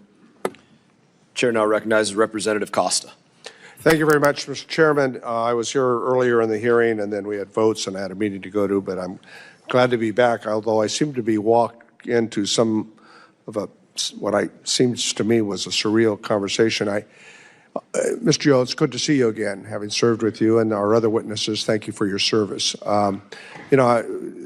Mr. Yo, like you and I, we've had debates with our opponents in the past, and I always think that's good. But I have a line that I like to use when I think a person on the other side is straying from the facts. I say, you're entitled to your own opinion, but you're not entitled to your own facts. And now that I guess we have alternative facts, it doesn't matter. But I want to talk about this part of this discussion deals with oversight. And Article 1 of the Constitution gives not only us the purse strings, part of the purse string, but oversight. And I must say, in 20 years that I've been around here, I don't think that we do oversight as well as we should. And I have a real problem with this whole issue of hiring someone, or he's not hired, but to take over the role of what is this committee's jurisdiction and every other committee in Congress to do proper oversight, and then point the finger somewhere else, I think is an abdication of our role, not only here in this effort, but also in advise and consent over in the Senate. But let's talk about the USA freeze and I'm trying to understand where this administration is now coming with their policy and what I think is an illegal dismantling of the USAID, because we can make changes, we can make modifications, as we discussed earlier this morning, and we should. And this administration should put its imprimatur on its own foreign policy, as every administration does, whether I agree or not. But the oversight is our responsibility, not the executive branches. So let me ask you, in terms of China, which is our adversary, there's no clear strategy, it seems to me. The administration thus far is all over the place. Mr. Natasio, do you think the actions on the USAID freeze operations help us counter China and Russia?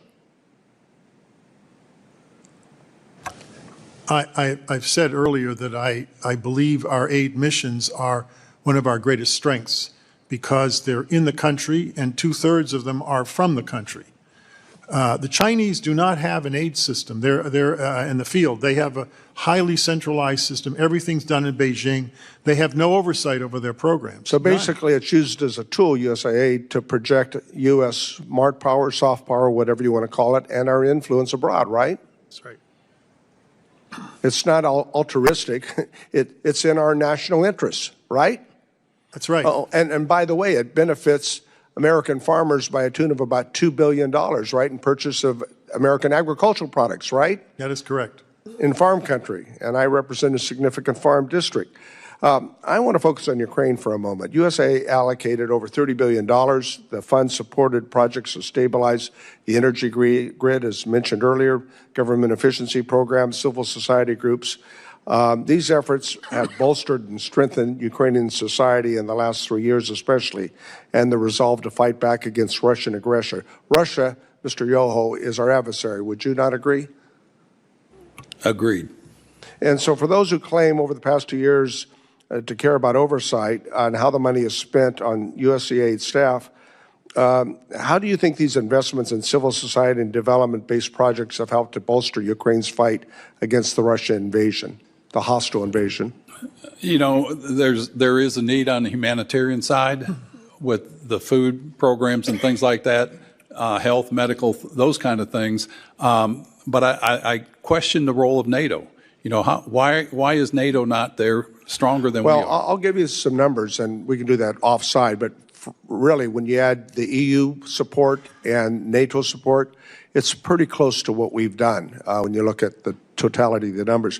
Let me go to another place, Armenia, that I've worked with over the years.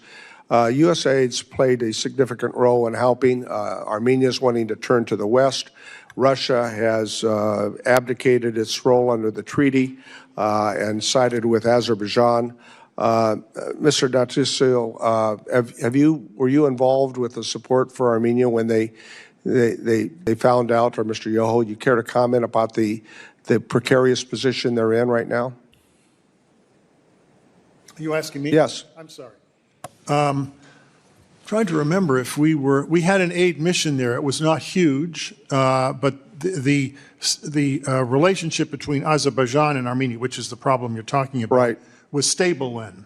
It's not now. It's not now. And the Russians are deeply involved, and the Iranians. In fact, the Iranians almost went to war with Azerbaijan.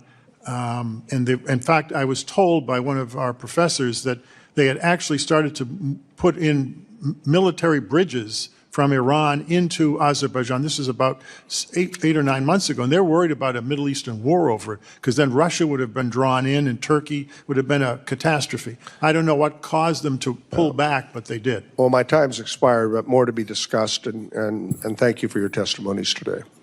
Chair now recognizes Representative Issa. Thank you. And I want to thank Mr. Lawler for trading places with me and allowing me to go a little early. You know, this has been interesting because I've been in and out of here, but I've kept it on the television if I've had to be out. We seem to have an agreement to disagree because I think we agree on the following. At least some of the programs that each of you have seen when you've gotten into it are wasteful, unnecessary, and or would be better reprogrammed to some other use. Can we all agree on that? So are we dealing more with a stylistic complaint here today that this administration has said, stop, go back to baseline, justify your programs, and we'll restart, versus, as Andrew did, you said 80 programs were stopped in a very short period of time, and that money was reprogrammed to better use. Many of the programs that were talked about here, and some of them did turn out to be State Department, so let's assume for a moment that we're really talking about state and USAID, and for that matter, maybe the XM Bank, maybe a lot of places that disperse our funds, have been used for purposes that the new administration rightfully objects to and has the power or the desire to reprogram. Can we all agree that that's the case? So now I'm going to ask a couple of questions. One, earlier there was this question that I objected to based on my 25 years of experience here, and it was, why did we need a special IG for Afghanistan, and why did we need a special IG for Iraq?